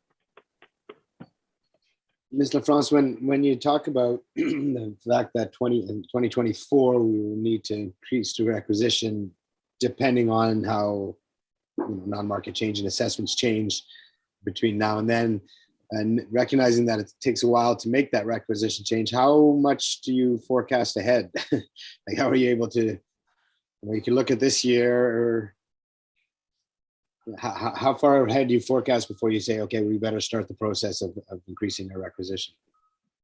Yeah, it's tricky because once we know the contract value, that would be another telltale sign. So once the service is running and we have a contract for the new, to run the service, we can tell if this line item is correct. And then the assessments were only given new assessment values 3 times a year. So potentially the revised roll comes out at the end of this month. So we can see if there's any more changes from the completed roll, the 2022 completed roll, which has been released already. And then the 2022 final roll isn't released until for another year. So technically we could wait another year to see what the 2023 completed roll and the 2022 final roll kind of delivered at the same time. So we could see what the 2023 completed roll will show at this time, in December of 2022. So I think potentially once we have that contract cost, and then in December, we can see the new completed roll for 2023, then I can make an estimation as to whether we do have to do a service establishment bylaw amendment. Thank you. Chair? Go ahead. Yeah, I guess my concern, as Jan brought up previously, is with the cost of inflation, I guess come December, we will know where we're at for this year and then how that's going to impact the following year. Because the way it's going up right now, we started at 3.9 in December, but now we're getting close to 5. So yeah, I guess we just have to have a plan in place and wait and see where we're at. But that does concern me with everything, obviously. Thanks. Thank you. Comments? So Go ahead, Ms. LaFrance. So the other option is short-term borrowing too. So for for shortfalls in revenue, we can have short-term borrowing, which we do have to pay back, however. So the more you borrow, the more you have to pay back in the future. So you're just kind of kicking the can down the road, but that's also an option as well. And all services are influenced by CPI and inflation. This one's a little more standard. Once we have a contract in place, as you said, we'll know what our costs are going forward for the length of the contract anyway. And when that contract is written, does that include bin rentals, or is that like a cost that could fluctuate for us? I think that's an unknown. We'd have to see what happens with the proposals, what kind of equipment is needed. That there's a lot of unknowns right now, but this cost for the contracted services under 50580 is everything that potentially they would need to run the service. Gotcha. So it includes any kind of fees or exchange fees or anything like that. As you said earlier, once the contract is solidified, we'll know a lot more. Yeah, and be able to kind of plan a bit better. Okay, carry on. So if there's no other questions on the refuse, we'll go to Pemberton TV service. So currently this service is not running. The society is hoping to dissolve. I had recent communications with the society members, and they did indicate that they haven't dissolved as yet. They're waiting for the spring. Basically, the province have told them that they have to build an asset list for the society. So there's a little bit of an issue here, whereas who owns these assets? It is a long-running service that we have been operating. The SLRD has been operating, and the taxpayers have been supplementing. So Pemberton and Area C, that portion of Area C, have been paying for these assets. So we don't have much information yet on this service. So there is a zero requisition. We are using all of the surplus funds available, which is 4,000 from the operational surplus reserve for all of these potential expenses. So including the time allocation. So we're still looking at building a report for the PVUS committee on what to do with the service in terms of their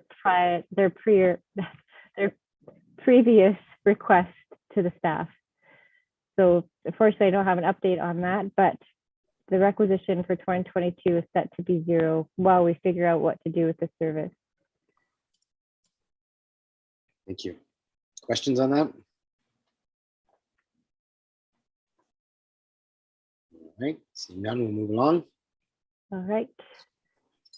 So this is another service that just has a small amount. This is the Pemberton and District Community Fund, which has been rebranded to the two granting functions for the Pemberton Recreation and Pemberton Economic Development, which we'll get to after this one. So this is just the remaining amounts that were resolved by the PVUS committee, and potentially the PVUS committee would want to review these and reallocate them so we can clear this service off. Right now, these amounts will just carry forward until they're spent or reallocated. So there was, from November 2017, there were some funds for a garbage bin near the Signal Hill Elementary Schoolyard baseball diamond. There was some June 2018, there was youth outreach programs from Seed to Table that we might want to still keep, I'm not sure. And then there's the June 2019 up to 726 to Stewardship Pemberton for 7 days of kitchen time. And now that things are opening up, potentially they would want to use this, but that's something for the PVUS committee to maybe think of, and not necessarily have a resolution right now, but to decide whether they want to keep these allocations or reallocate them to other programs. So this is just holding these surplus funds carry forward until there is a plan or until they're spent. And so that's the only thing this budget is. So we can, do you have any questions on this budget? Go ahead, Director Mack. Yeah, that funding that was for kitchen time, was that not for processing the crab apples? I believe so, yeah, canning workshop. Yeah, there's no crab apple trees anymore, so. Well, they still Alright. do, they collect for other people, and then they still make jelly and sell it as part of their fundraiser. It's just not the ones in downtown anymore. But that money's been, Okay. but that money's been sitting there for 3 years. I think, you know, if we don't want to Yeah, have if we, pardon me? Just leave it there. We'll leave it there. I'm happy to reallocate it to the PDIF Recreation Fund. As Ms. LaFrance said, we don't have to decide on that now. But if we don't, then I just want to put a bookmark somewhere for staff to bring that back, because there's no sense leaving that sitting in that fund. All of those allocations are quite old, and Stewardship Pemberton is running that program. I'm sure they'll come forward this year. So to me, we should just reallocate them to the PDIF Recreation Fund. So I would suggest we could either make that kind of resolution, or we can just have it come back for further discussion. Any of the committee members have anything to suggest there? Yeah, I don't know if you see my hand up. No, I Mayor. don't. Go ahead. Anyways, I'd just like to comment on that. I was just talking to a fellow Lions member not long ago, and she just has some folks coming in to learn how to do canning just in her own kitchen. I think it's really important, you know, with the community garden program and so on, that we still keep some kind of food security. And this is kind of a good way of doing that community wise, of having the community kitchen and putting on workshops. I know a lot of the young women who haven't had an opportunity to learn those household skills have been very appreciative of learning how to can and so on. So I'm wondering if that can be expanded, and maybe through the community garden and through community services or something. We can, I'd like to see that money still go where it has been. That's not money going. I mean, that was a request from Stewardship Pemberton to basically waive their kitchen fees for their kitchen time to process the apples for their fundraiser. So that's something they come forward to. That's something they come forward with on a yearly basis, which is great. But that's something we would provide on a year-to-year basis as you come forward. So this fund is just, it's just bookmark it. So I appreciate your direction and I support it. I'm just saying the funds that are right here are not, like, it's not sitting in a food security fund. So, you know, if we wanted to put these funds towards something specific like that, I'm going to suggest that we just have a motion to have staff bring back at a future PVUS meeting, you know, a discussion on where to reallocate these funds. And then we can get into a broader discussion. Director Mack? Making that motion? I actually thought you did. I was going to second it, but yeah, I'll make that motion. I'll second the motion. Further discussion? Does that work, Director Kennett?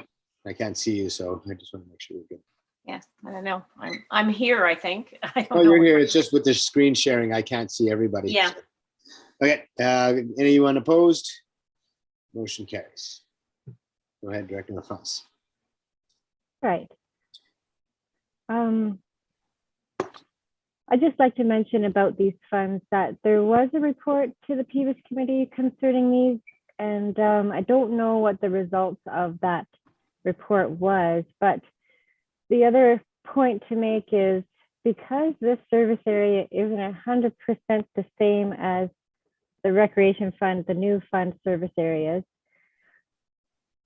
it's not as simple as just transferring it to that service. We should keep it, but also be able to use it. So transferring it to an allocation, or not transferring it, allocating it to a service or a product that will is needed for these funds. You know what I mean? So it can't necessarily just transfer to another cost center, but but the essence of it can still be, pretend it's in that cost center and use it for whatever you need to use it for. You know what I mean? So it So in can other be words, a portion from that service and a portion from this service to do whatever you need to do, but you wouldn't be able to just transfer it to a new cost center.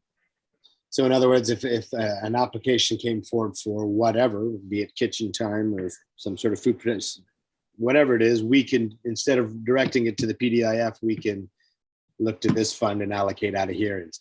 That would be Yeah, yeah, exactly. And even a portion of it, just to make sure we use this fund, you could say, okay, 4,466 and 38 cents will be from this fund. You know Gotcha. what I mean? Yeah.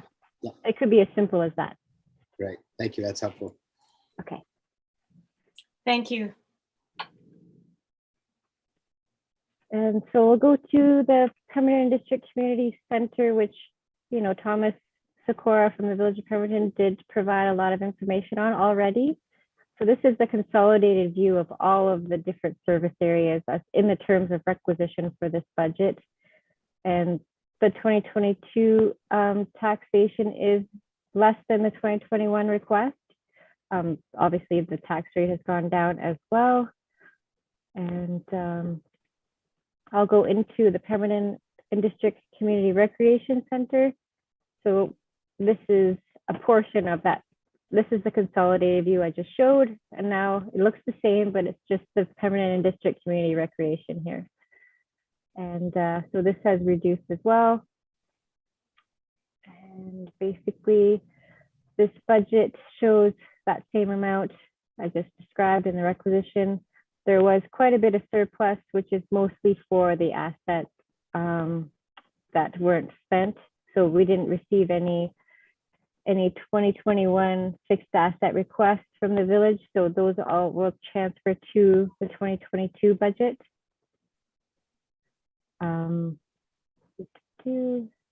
There's the Pemberton Library rent that we received from the Pemberton Library being transferred in here. And then there's principal and interest charges that are incurred. And the rate is set to be updated in 2022, but I don't have that updated rate. It's not available until right after, I believe, in April. So we'll just be a month away from being able to change this in the budget, but I kept currently the same interest rate as was done in 2021 and historically, but potentially there could be some savings in there that are unknown at the moment. And the amount to the Village of Pemberton for management is shown here, and that's $647,067, and that's based on the Village of Pemberton's request that Thomas already described, divided by the 2022 completed assessment rolls for each of for the areas.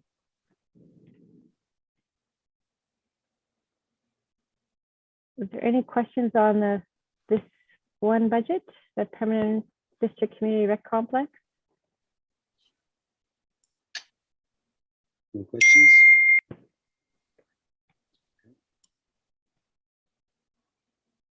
Okay. And so the 5-year plan is shown as well. And it does increase within, mainly because there's no surplus carry forward for these additional fixed asset costs. So the 2023 year shows, a higher requisition because of that. And because we're hoping to have a full year versus just the pandemic half years. And yeah. So I have a question for the committee here at this point. I've been kind of waiting to ask this until we had seen more of the budgets. I was debating to wait till we gone through them all, but seeing as how we have potential reduction in taxation on our PVUS budgets as a whole, the single biggest, and it is significantly bigger increase is the refuse transfer station, understandably. This budget's gone down. I'm just wondering, I guess, a question for the committee and maybe back to Mr. Sikora and Ms. France. do we feel that this is an opportunity to perhaps pad reserves in this cost center a little bit? Recognizing where we're at, are we comfortable with the reserves that we have in this cost center and that we're planning for the future? So yeah, I'm just wondering if this is the right time to look at, you know, go ahead. Sorry, Thomas, do you have the reserve balances by any chance? So I don't think they're in the report. That's why I don't have them handy. I would say one thing we did do was increase the reserve allocation, because as we see here, like, we definitely do see a significant surplus carry forward as a result of some of the limited operations last year. So, you know, I think it is an opportunity for sure. I think we've reflected it to some degree. We weren't incredibly aggressive on padding those reserves or increasing the reserves rather, just in light of some of the you know, the discussions we had with an optimistic yet uncertain view, but certainly an opportunity. Yeah, I'm just, you know, we've had similar discussions at the village with regards to our budget in terms of, you know, potentially shrinking surplus carryover from year to year and increasing operating costs. And we've touched on it in different ways here today, but, you know, just as a whole, thinking holistically on this budget, are we looking ahead and going, okay, well, operating is increasing, surplus carryover is shrinking. That's great that we've kept it tight this year, but are we going to be having to hit our taxpayers in a bigger way in a couple of years from now? So not unlike the CPI concerns that directors Kenneth and Mac brought up, but yeah, with those, not just CPI related, just operating expenses in general. So just questioning, again, question for staff and for the committee, would we like to consider increasing our reserves? Are we comfortable with what we have there? If we do feel we're aggressively padding the reserves, then I'm good to carry on. So question for the group. Anybody on the committee have anything to go in there? Director Mack? Yeah, I would, you know, like to obviously make sure we have the correct amount of reserves available in case something goes wrong and we need them. But I would really like to make sure that we do not increase the taxes payable or paid out by our constituents any more than is necessary at the moment. I think there's a lot of people out there that you know, are financially struggling with the cost of everything going up so dramatically. So I think we need to be very careful with what we do here. Thanks. Fair comment. Thank you. If there's no other comments or questions, again, I can't see everybody, so let me know. If not, I'll turn it back to Mr. France. Hi, Mike. I'd like to just comment if I can. Go ahead. I'm sort of with Russ. I feel that the costs could go up too within the community center and so on, right? So that I think it's important to have a reserve fund, but I don't know. I think we just have to watch. Everything seems to be going up. You buy one piece of equipment or rent something, or, you know, to spray paint or whatever. And it just seems everything doubles now, and it just is crazy. So just as a business person, we're finding that all the time now. And to try and reflect that in your costing, it's difficult. So yes, I think we need to have some reserves for sure. Yeah. And I'm not adverse to having, you know, a fund, but I think that, you know, things can be gobbled up before you know it, particularly when we're up and running. People are going to be wanting to, you know, get out there and do stuff, right? And that there's going to be a cost to that. No, I agree. That's my point. And I just wanted to make sure that, you know, when that demand increases, we don't have to expand or do a really big tax requisition next year, that we're thinking gradually as opposed to, you know, and building those reserves for that event I also hear Russell's comment that it's times are tight right now, and if we can, whatever we can keep lean, I think is appreciated by the taxpayers. That's why I asked all of you, because I see both sides of that. So, thank you. Richmond? Go ahead, Director Zane. Yeah, I would agree with, I agree with yourself and Director Kennett. I think once things get rolling, we're going to see a lot of cost increase. And I think having a bigger cushion in reserves is going to be important, because the costs are rising. And if we need to dip into reserves, then I think it's important to have that bigger cushion. Okay. And sorry, can you bring us back to the line what our reserve is for this year? So yeah, the proposed transfer to reserve for the end of this year is $149,270. You can see it on page 6 under the estimated year end. Yeah. So that is an increase over prior years to in effect increase, and a large portion of that is highlighted on the screen. We can see from the youth center as well. Yeah. So that is a fair carryover to reserve. So now that I brought it up and muddied the waters, would anybody like to make a motion to increase their reserve, or are we content that $150,000 accommodates some of the concerns that we've mentioned here? Seeing no motion come forward. No, go ahead, Director Mack. Yeah, I'll make that motion to go with the reserve that we have in place for this year. Okay, so we won't need the motion. We'll just leave it sitting at the end of the budgets. We'll approve the budget as presented with the current reserve all at once. I would only look for a motion if we're going to change it at this point.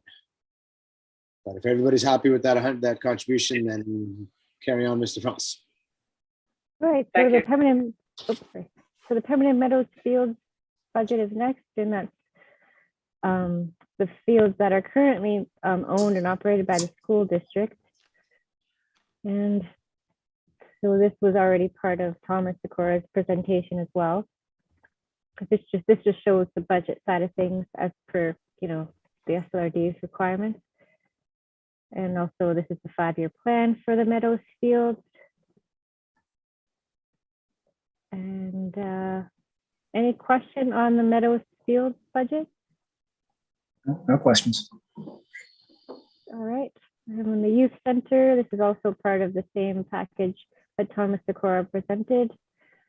It's a very small requisition this year, as there was quite a bit of surplus carry forward that we're transferring to the operational reserve, as just mentioned. And this amount is basically for the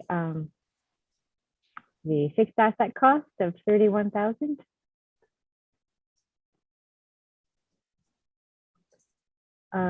Any questions on the youth center? Nope. All right, we'll go to the Gates Lake, which is also still part of the same consolidated budget view that Thomas looked at. This also reduced quite a bit in 2022. And basically it's for because of the surplus carry forward for the previous year, and so only $6,000 was requested this year from the village for the management of the Gates Lake Park.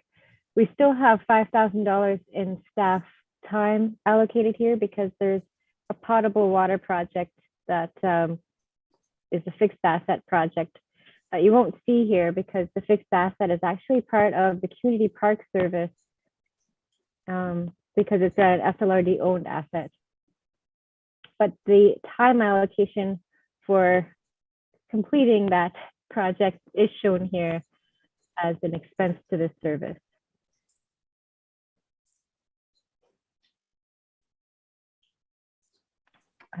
Any questions on the Gates Lake Park?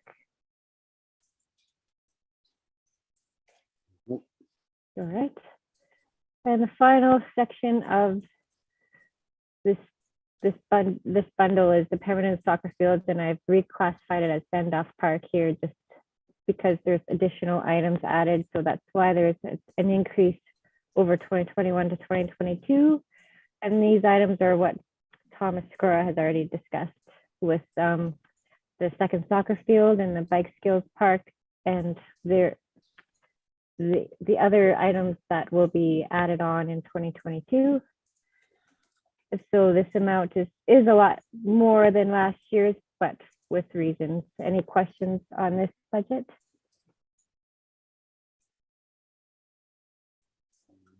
Nope. All right, and the next budget is the Pemberton District Arts, Culture, and Recreation Grant Fund. So the PVUS committee did request that I bring this back with the new maximum requisition available. So with the assessment changes, the requisition maximum for this service did increase to $98,076. So you'll see that as the requisition here. And this service is basically either granting to other nonprofit societies or used within the village and Area C for recreation services and art services. So the new total for the allocated spend is shown here, and that includes anything that's allocated but not yet spent as well. So with this service, a lot of the terms are over 1 year is what I'm trying to get at. So this number may look bigger than what the actual balance of the service is that hasn't been unallocated. But this is the total expense for this service with the new requisition level. Any questions on this service? No, and I know we were struggling with the fact that we had reached the limit on how much we had no funds left, and especially with the multi-year funding that we were going to provide. But this requisition increase seems to accommodate all that, so I don't see the need to look at a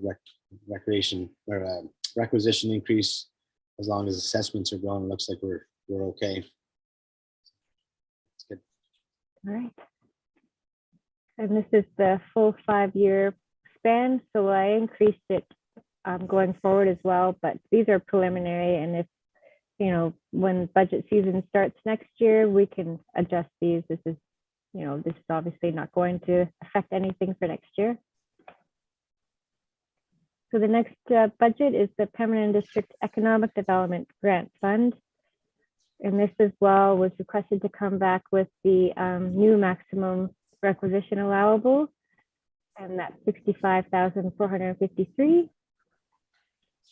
And so the new total for this economic development grant that is available to be paid in 2022 is $69,940. There is staff time also on this service for SLRD staff to actually administer the service. Any questions on this budget?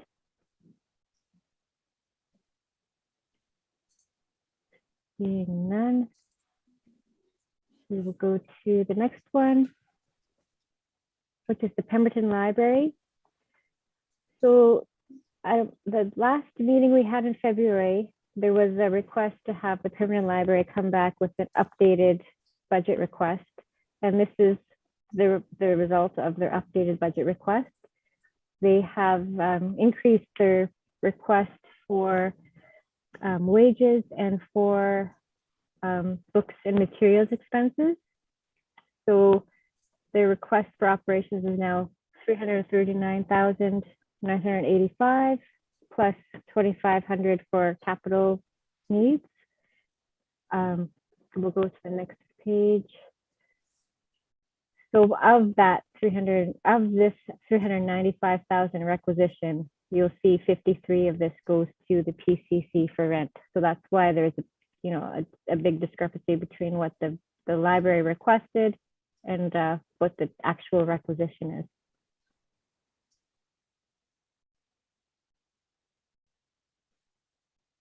So ultimately, the requisition has still the estimated tax rate for the service is still below 2021's level.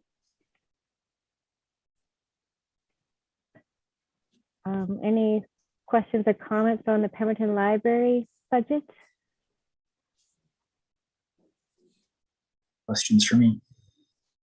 Director Kennett, go ahead. I just have one question, Mayor Mike. Is the requisition a little bit more because are they hiring more people, or are they just increasing the hours and so then there's more wages involved and so on?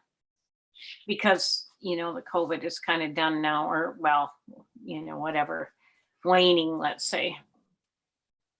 Yeah, I don't have details like that, but at the February meeting, there was discussion that they might have reduced their request to try to keep it lean. And I think there was a request from Ryan Zant to have them come back with the updated version. Mm-hmm. And so they just requested it lean to be on the safe side, but it's been updated now with additional wages. I don't know the actual reasoning behind the increase.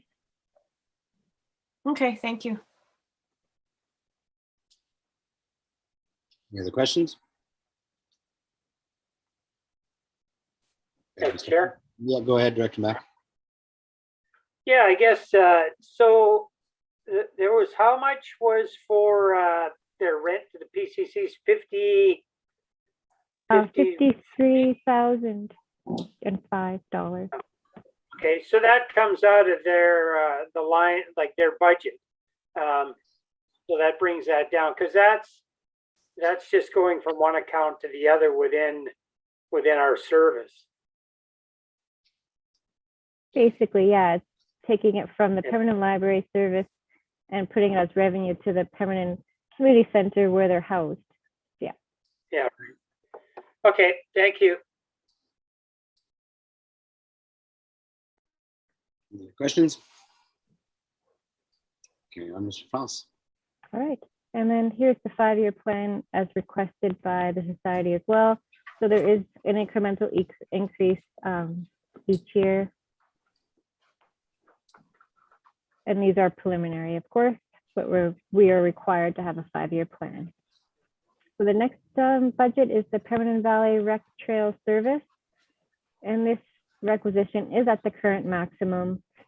So there is no opportunity to increase this any further until 2023. As you can see, that is basically the 5-year mark. So the way regional district services work, at 5 years, we are allowed to increase the maximum requisition 25%. So you'll see that here in 2023, that's the next time we can increase. So no changes to the service other than there was slight changes to the 2021 forecast figures here. And I just increased the Riverside North project cost by that change. So it was just about $1,500 more that we received from these changes to the 2021 forecast figures. So there was not much change, but this used to be $2,000 for that project, and now it's $3,512. And everything else is the same as last time. Any questions on the Pemberton Valley Trails service budget? Yeah, Chair. Go ahead.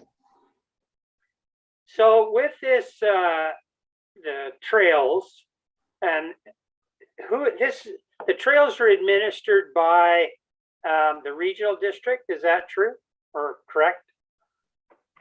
Administers. Well, the service establishment bylaw is under the SLRD. I know the PVTA does some work for it, but so does our Parks and Trails coordinator as well. Yeah, so I guess the thing I need to do is talk to Parks and Trails, and that would be Allison, is that correct? That's right, yeah. Yeah, I want to make sure that all the users are being equally represented in this function, so that one group doesn't get more of the say in what's going on than the other groups. So anyways, I will bring that up with Allison and then take it to wherever I need to go with it from there. So thank you.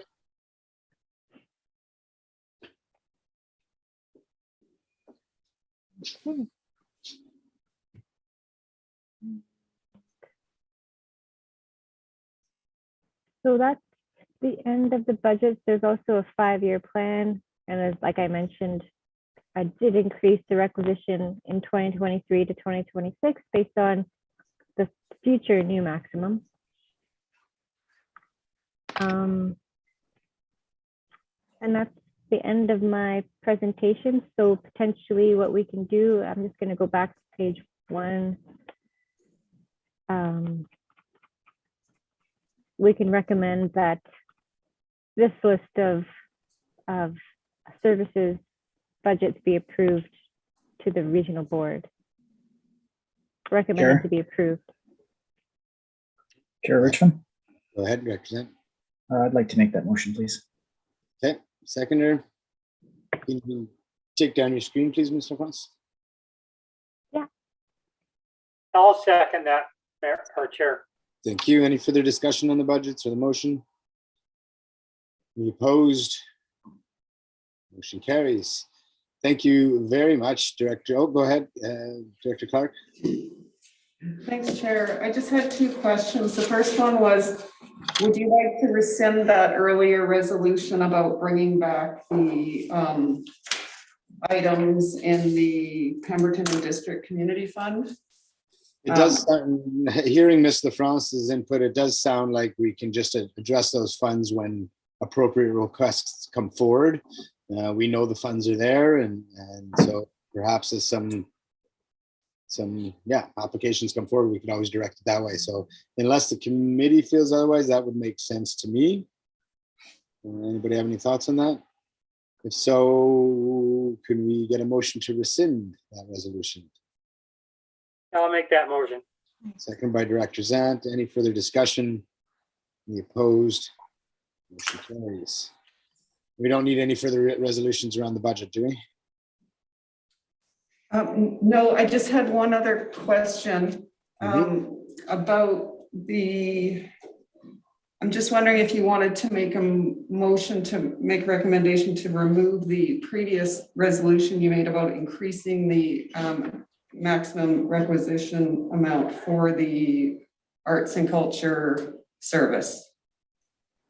That's a good question. I mean, so for everybody's recollection, we have that in the queue of bylaw of service area creations and requisition increases. There are an extra almost $25,000 in that fund now. Are we happy that that provides what we need for the time being? And therefore, as Ms. Clark says, we can rescind the motion to increase that amount. Is everybody comfortable with that, or do we still want to keep that in the queue? Thoughts? Chair. Go ahead, Director Mack. Yeah, I think we should keep that at our disposal, because we may still be a little bit short going forward.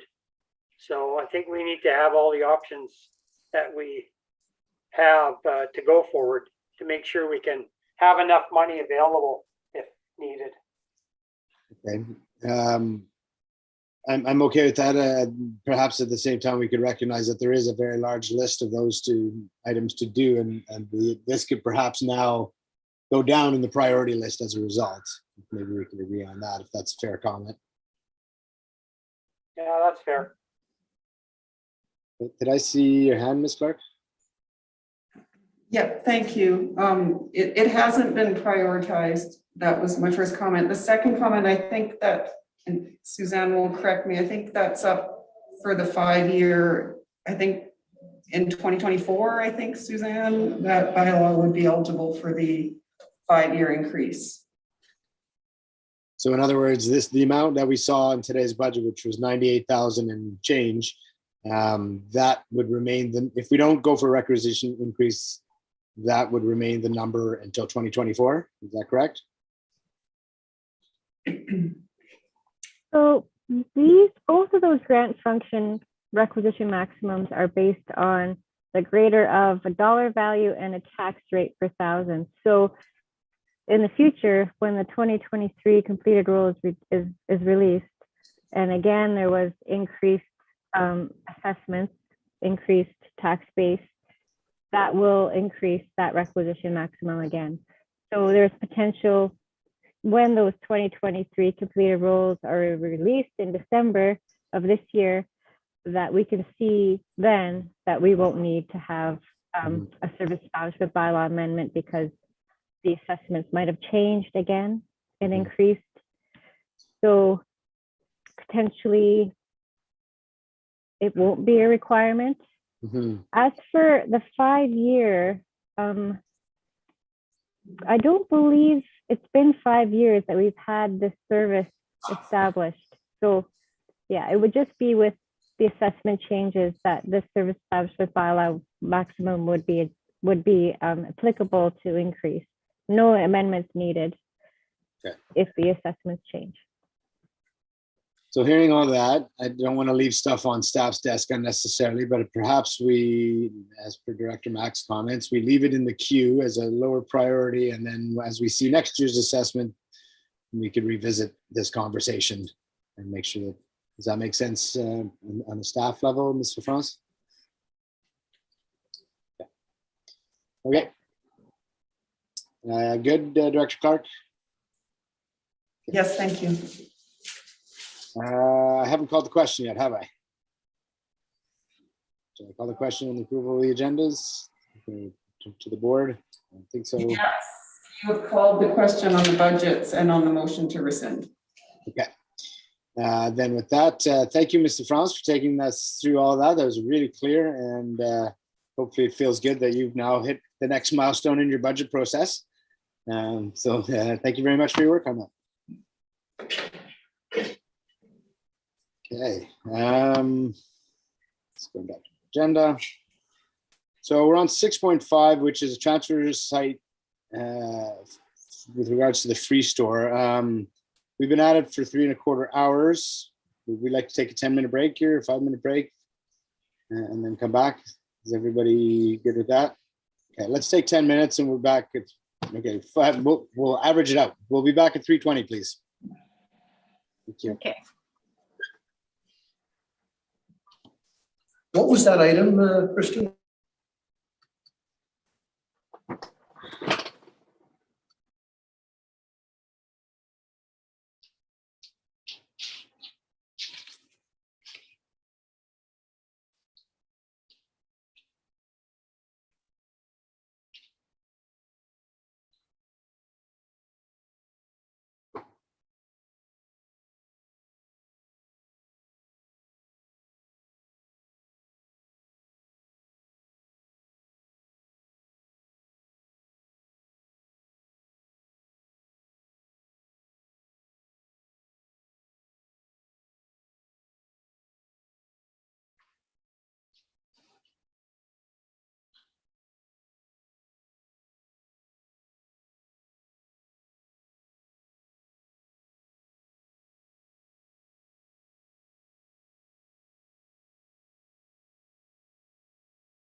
who's going to be presenting on the transfer site item? Thank you, Chair. We have Ms. Belsham and Ms. LeBlanc to admit. Okay, I'll reopen the meeting and then we can admit them while we get set up.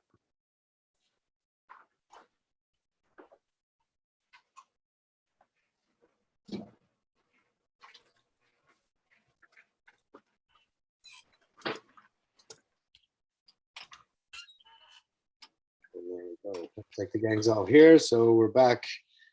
And we're item number 6.5, the new transfer station site free store discussion. And I'll pass it to Ms. LeBlanc, Ms. Belsham.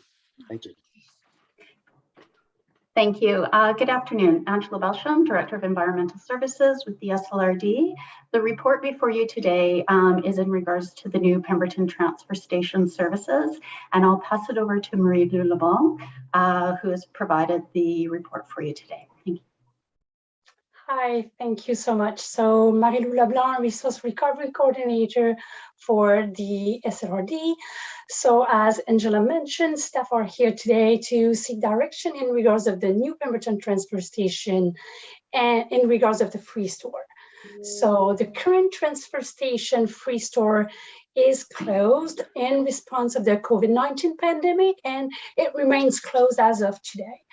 So to better understand how free stores operate, staff have undertaken a review of free stores operation, contacting other local governments to better understand how their free store are being managed across the province.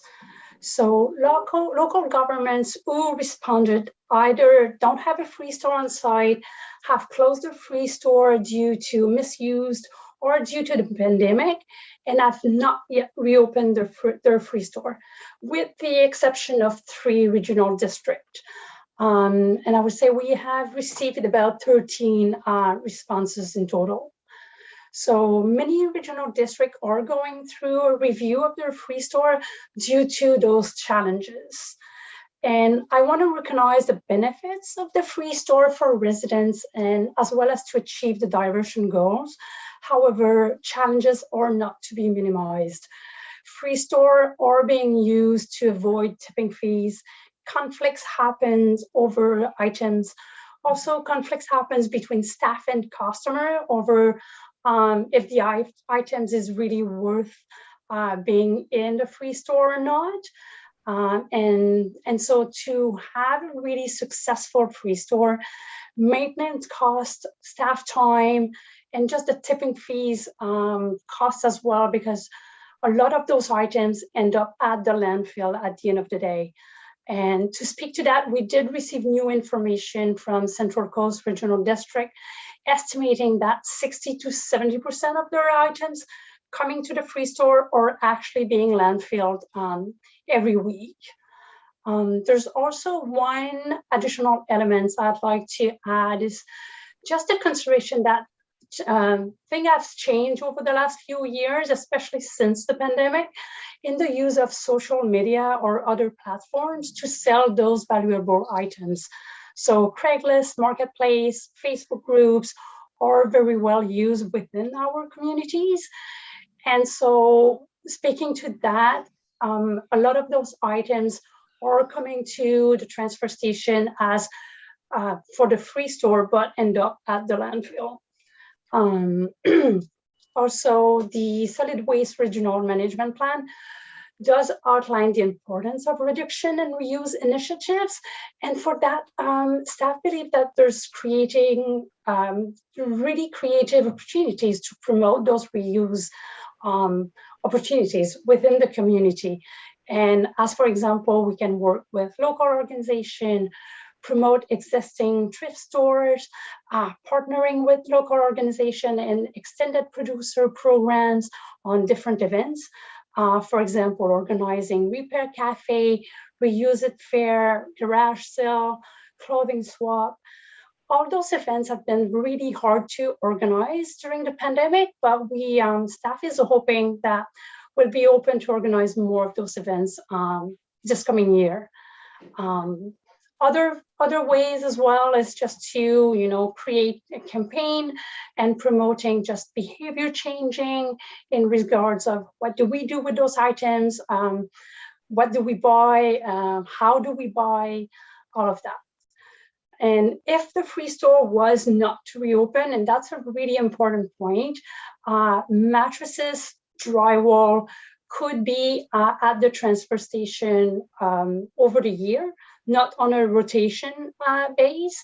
And we could also bring seasonal yard waste, potentially invasive species as well, and used oil. Those are all comments that we received through the survey back in 2020. Items that are important for the communities. And the last item I want to bring to this committee is the budget impact. So removal of the free store would result in an estimated saving cost of $20,000 for the construction project. And the saving in management and tipping fees could be used for those additional services. So that's a very quick overview of the report that we brought to you today. So if you have any questions, I'll be happy to answer. Go ahead, Director Mack.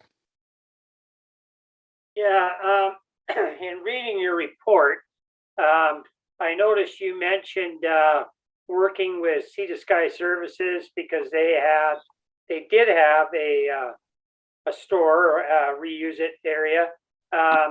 And I think in a meeting I was in last week, they're considering that again going forward. I think that would be the way to go. We say at our new site that we're limited for space, so we need to maximize the space. Having you know, it usable for mattresses, drywall, used oil pickup. I think that's far more important and a lot better for the environment. Like you say, there's lots of ways. If you have a good used item to sell, there's lots of ways for you to sell it without taking it and dumping it somewhere, hoping somebody else is going to get rid of it for you. And there is savings involved, but I think the best thing is, or the most important thing is the utilization of the space we have and using it to the best of our advantage at this point in time. And I guess a further question is the rest of the property that is still owned by the village, are we, our staff and the village staff, are we still talking about being able to acquire the rest of that in the future, or is that an ongoing negotiation? Thank you. Thank you. So yes, staff is always working with local organizations. I didn't mention one specific organization. We have been talking in regards of what could be done with the Sea to Sky Community Association and how the SRD could support them. But at this point, I didn't have anything specific to bring, so that's why I didn't mention them. And as for the adjacent lot, I will let Angela speak to that.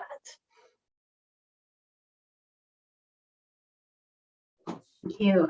In regards to that, and I may pass it over to Ms. Helmer, I believe we did have a resolution to have those conversations with the Village of Pemberton ongoing, but the focus was going to be on the current site and getting that construction piece completed. But Ms. Helmer, if you have anything to add to that.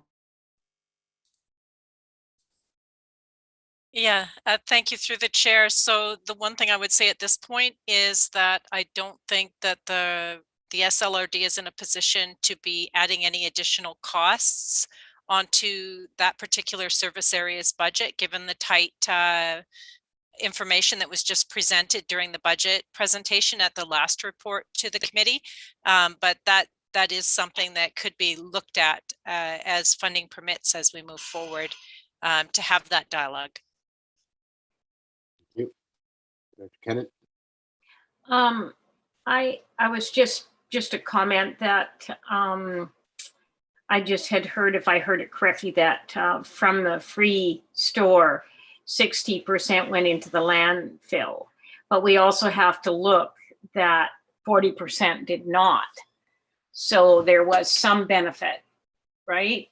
But I do think that maybe at the refuge site is not the place for it, but I would really like to see a cooperative effort with the community services and really trying to help them find a spot, because I know how effective it is in Whistler, and they really almost self-fund through that.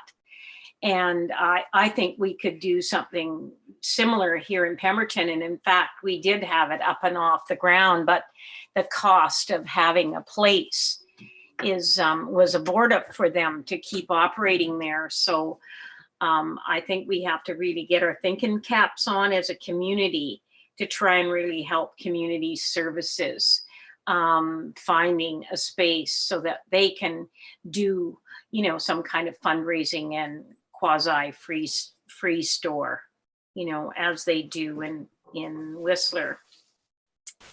Yeah, that's all my comment is. Thank you. I agree with most of what you said there. I mean, I think the 40% that doesn't get put in the landfill is a significant number, and well managed, that number can go up. I think that a lot of people won't bother putting small items on buy and sell and other marketplace stuff because it's just small items and it's easier to just get rid of it than charge $5 or whatever and have to arrange pickup and all that sort of thing. So, and it is identified as in our waste master plan, I believe, that having a free store is a key part to our diversion goals. And I believe it's very effective upcycling, part of the upcycling goals. So I give, first of all, question, if we had the free store, would we still be able to accommodate drywall and mattresses on a rotational basis? We would be able to have one extra bin with either mattresses, drywall. Yes. So potentially we could have a free store area and a spot that rotates through those other items. So we're not, it's just as opposed to having it every day.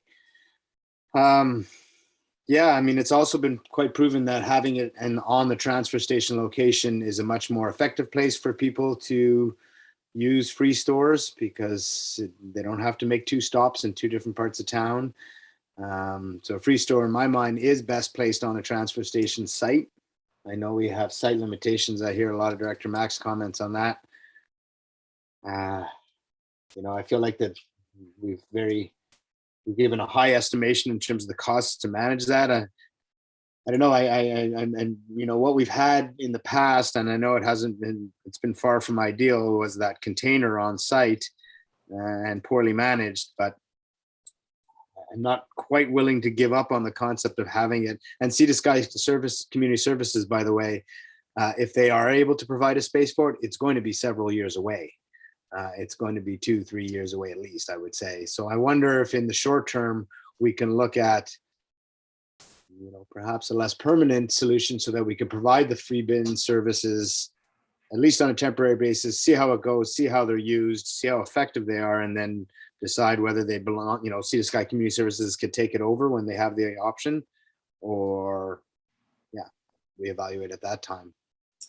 Director Zant and then Director Kennett. Sure. Yeah, I like your idea about if we could have like a free store at the new transfer site, and then, like you said, possibly in a couple of years have Sea to Sky's Community Service take it over. I think that can give us a lot of data to go on, baseline data, so they can refer back to it when they do decide to open that store. If I remember correctly, and staff can correct me if I'm wrong, there was a lot of comments about having rotating drywall and then mattress drop off. Is that I think the comments were, I guess, negative because of the schedule and No, they it's just said, about, they just said that basically, even with potentially with a free store space, there would be one available space for a rotating bin. So in that space, that it would be drywall 1 week, mattresses another. Don't know if it would accommodate for yard waste, but staff giving the detail. okay. Yeah, sorry, I spoke out of turn then. Then, like I said, my thoughts revolve around that. At least there is a bin to rotate through those items, because I know when I go driving up and down logging roads, you see a lot of mattresses and unfortunate construction waste that's just dumped. So as long as there is a spot there, then hopefully people will decide to use it. And the other question I had, I'm sorry, I apologize to staff again. I thought I saw it in here about yard waste, and it was more along the lines of I think partnering with local businesses for yard waste and or waste pickup, but specifically organic waste pickup. And what I was wondering is if any of the local companies have been contacted about collecting the waste, organics waste specifically, on behalf of the SLRD. We do not, as for like, correct me if I'm wrong, what I understand is more like curbside collection for organics. We don't have any contract with any of the local waste company. Resident can have a specific contract with a local company to do their garbage pickup and organics pickup, I would say as well. This is based on a preference from the residents. It has been discussed in the past, if I recall correctly, and the village of Pemberton decided that they didn't have the budget to go through full curbside collection for residents. So, and as per, I would say, diversion, it has been proven that transfer station works better. And especially in the Sea to Sky corridor, we've seen a lot of wildlife activities increasing while we have curbside collection. So staff does not recommend going towards curbside collection.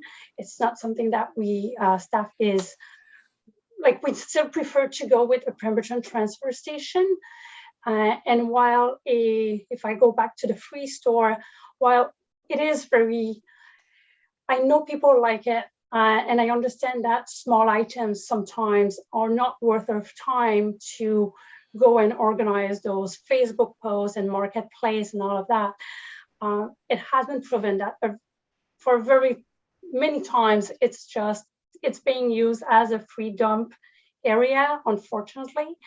I don't want to blame our residents. That's not my what I understand, but it is being misused very often, and that creates conflicts.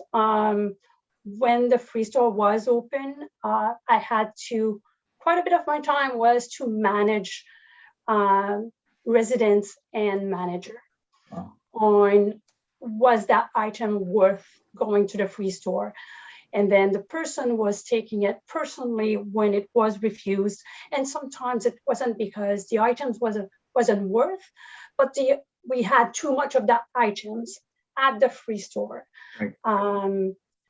If we were going to a free store, a C-can will be the only way to go. So the SRD will have to purchase a modified C-can and organize it with like shelves and all of that to be able to have a proper used free store, and that it's limited. It does limit quite a bit. So even if people would bring their items, they might not be able to use the free store that time, and people get, and I understand they get offended, and I would get offended as well. But sometimes it makes us feel better to go and drop it at the free store instead of taking responsibility and paying for, because it's not worth anything, and it is a garbage basically, and it is hard. it is hard to take that responsibility. We all want to do the right thing. We all want to recycle the most, and we all want to provide our items to the person that might need it. And it is challenging to manage. That is for sure. Thank you. I've got you next, Director Kennedy, but just to follow up, also you asked about yard waste, Director Zane. At this point, Sea to Sky Soils is the destination for yard waste for most people. There has been discussion around seasonal, being able to provide a seasonal dump or something like that when people are doing yard, but we do have Sea to Sky Soils right next door, so that is available to people. And all the strata, landscapers, they all use that. Thank you. Okay, I have some follow-up comments, but Director Kennedy, you go ahead first. Just my comment from what has happened in the past here at the current transfer site, that a lot of people did take advantage of the things, and a lot of things were saved from going into the landfill. So I think maybe Mayor Richmond's idea of having one, maybe having one on a short-term basis, a CCAN there, and just having it really well managed, and education to the general public that we're not just going to take anything to go in there, that it's something that can be repurposed or whatever. That's just all my comment was. Yeah, I agree. I think it could be definitely better managed than it was in the past, and that would hopefully alleviate some of the conflicts and issues around that. In the budget, or in the transfer station development budget, is there anything in there currently for a free store? Yes. So for the transfer station construction, there's a budget for an additional CCAN container that could be used for the free store. So we don't require additional funds to make this work. It's more about, do we want to use the space to have permanent bins for drywall and that sort of thing? And, do we feel that the value is there in terms of the issues or concerns that have been raised?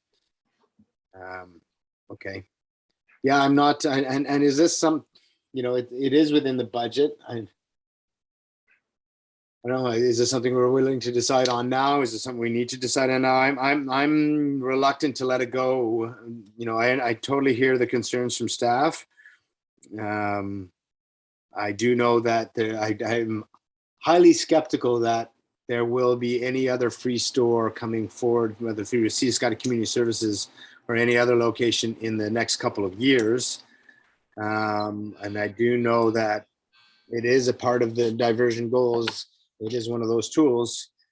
So I'm reluctant to let it go at this point. So I don't know if we want to carry on, if we want to make a motion of some sort, or carry on this discussion and have more information. There's already a budget there for it. So where do we want to go with this, folks? Director Kennett and then Director Zane. I'm sort of with you, Mike. I think we should give it a shot, and if it becomes untenable, then we can have a look at it then.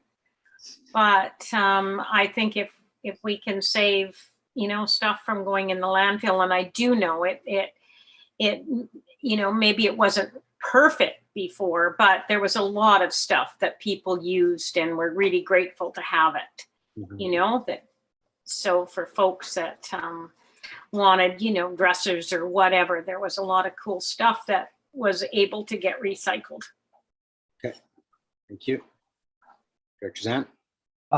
My comments were essentially the same as Director Kennett's. Okay. Which is I agree. I think having something to start with straight away is important.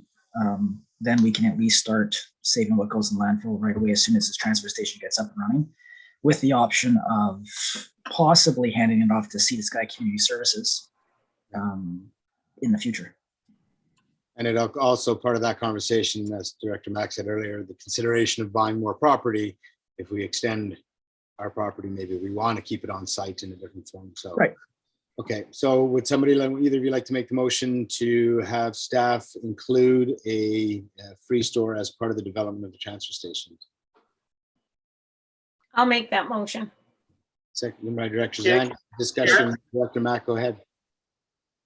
Yeah, could we just put a time limit on, like a 6-month time trial on that and just see how it works with staff's concern and other regional districts' concerns? Honestly, if it's only a weekend, it can be, moved. Give it a 6 months or maybe even give it a year. But if it's not a viable thing, I would rather see a permanent drywall, mattress, and yard waste facility there. So, right. Anyway. Well, I would suggest that we are, there is it's in the budget, but there are some reasonably significant funds going towards it. So how about we say in a year's time of the opening of our transfer station, that this get revisited to see, and the site in general. I would hope that we'll be, having a discussion around how it's managed. We all have our concerns with how the old transfer station was managed. We all know that.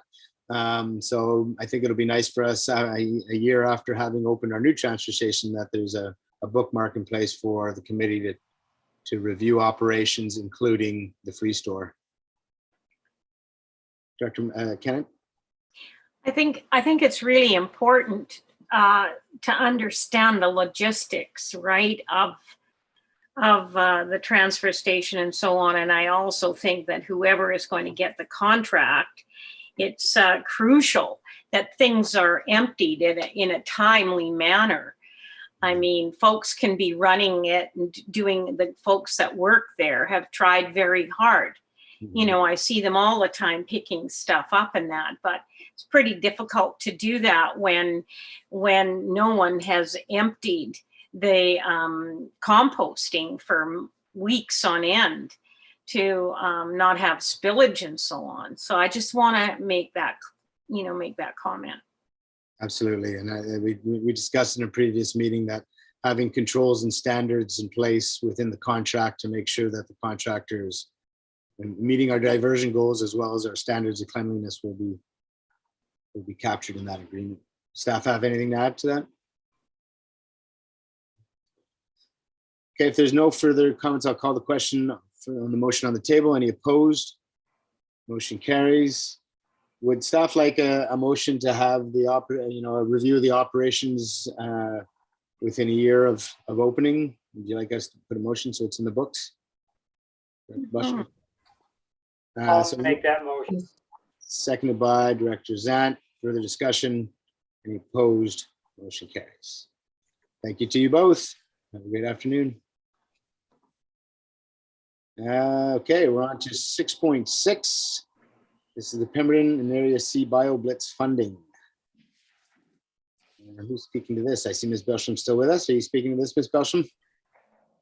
Thank you. Allison McDonald is with you in person, and she will be speaking to the BioBlitz today. She prepared the report. Thank you. Thank you. Hi, Allison. Didn't see you back there. Hi. I'm here. Where is everyone? Well, I was going to be there, and then I found out there was no other directions there, and I didn't know what was going on, so I thought I'd just zoom in one last time here. Sorry, you look lonely there. Thank you. Would you like me to review my report quickly before? Yes, please. I'm Allison McDonald, Parks and Trails Coordinator. This report is with regard to our annual BioBlitz funding, which the SRD has provided to Whistler Naturalists since 2014. We provided $3,000 a year. The funding began when it was directed at the Riverside Skemmam Wetlands Community Park.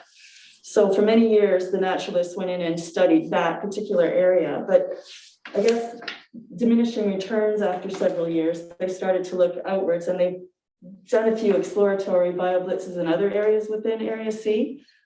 And then last year, I guess they colored outside the lines a little bit and actually went to Brandywine Meadows, which is in electoral area D. So we got the report, we discussed it with them and advised that this funding is actually Pemberton and Area C recreational trails funding, and it needs to stay within Area C. So we've asked them to look to the Area D director for funding anything outside of Area C or within Area D.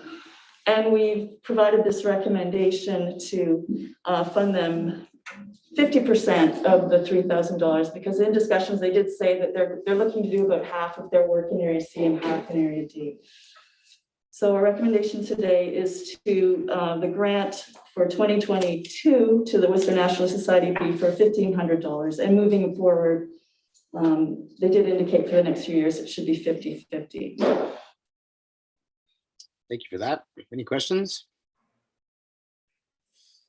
Somebody like to make that motion as presented on the agenda? I'll make that motion. Seconder, Second the motion, please. any further discussion? Opposed? Motion carries. Thanks, Allison. And 6.7, the PDIF funding reports. Ms. Campbell, take it away. Thank you, Chair. Just let me know if my sound is an issue here. I can move to the table, but I can provide a brief presentation if the committee would like. Yeah, your sound is good, and if you could give us the highlights, that would be great. Thanks. Not a problem. So thank you, Philippa Campbell, Project and Research Coordinator for the SLRD. The report before you today has two purposes. The first is to provide the written reports for the delegations you had previously. That would be the Pemberton Arts Council and the Pemberton Childcare Society.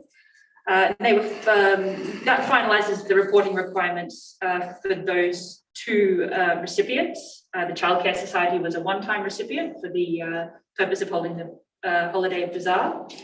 And the Pemberton Arts Council is a long-term funding recipient. So that completes their reporting requirements. Just to briefly refresh the committee, long-term PDIF applicants are required to complete reporting steps each year, which include both a written report and a report to the committee, a verbal report as well. So the second piece of this report is just to look at the outstanding organizations who have reporting requirements which are outstanding. And there is one organization that falls into that category, which is the Pemberton Farmers Market Association. We've been reaching out to them to work with them on fulfilling those requirements since sort of pre the reporting due date, which is November 15th every year. And as yet we haven't had a response. I do want to note that this is a seasonal organization, and they do say on their website that contact during the winter months may take longer to get back to. And it's also the first year of these organizations going through this process. So it's not coming down hard on it in a policing sort of way on this. It is just bring it to the attention of the committee that this hasn't been completed as yet, because we are looking to disperse the funds for the other long-term applicants in the coming months. So we just want to make sure that the committee is aware of where this particular organisation sits and get some recommendations on how to follow up with them. And we have put them down there. The recommended option is that we just continue to reach out to work with that organisation to help them meet the requirements. And, worst case, should that not be able to occur, that we come back to the committee with a report ahead of the August 30 date, which is the date by which we have to disperse the funds as per the policy. So that is where we are at, and that is the sort of status at the time of the report coming onto the agenda. So I'm happy to take any questions if there are any. Thank you for that, and I'll just add to your comments. I know they've had the farmers group market has had trouble finding market managers and staff, and there are a bunch of volunteers like the other groups, and I think they were a little bit unaware of deadlines, but I do know that they are working on the report, so I would encourage you just to reach out to them, and it sounds like it's imminent. Yeah, fantastic. thank you very much for that update. I appreciate it. And certainly, our intention as staff would be to make sure that they can meet those requirements so that we can disperse the funds that have been promised to them. So thank you, I appreciate that. And I also appreciate that a lot of these organizations are run by volunteers, and that anything that we can do as this fund rolls out to help streamline the process or work on educational pieces, we'd certainly be happy to do that as well, to make the process as smooth as possible. Yeah, no, thanks for bringing it forward, because we don't want them to miss the boat on the funding either and the timeline. So that's great. Thank you. Any questions or comments on the PDIF report, Ms. Campbell? Go ahead, Director Zant. I'll make the motion for option 1. Okay. That staff just continue to reach out to Pemberton's Farmers Market Association. Okay. Seconded by Director Mack. For the discussion. Any opposed? Motion carries. And is that all the direction you need out of this report at this time, Ms. Campbell? Thank you to the chair. That is great. Plus your update is that's sufficient. Thank you. Thank you. Have a good afternoon. No, you're still with us. Where does that take us? We're on a 7, decision on late business. Late business. None. Director's notice of motion. Seeing none. Final comments. Have a great afternoon, everybody. Motion to adjourn. Director Zant, seconded by Director Mack.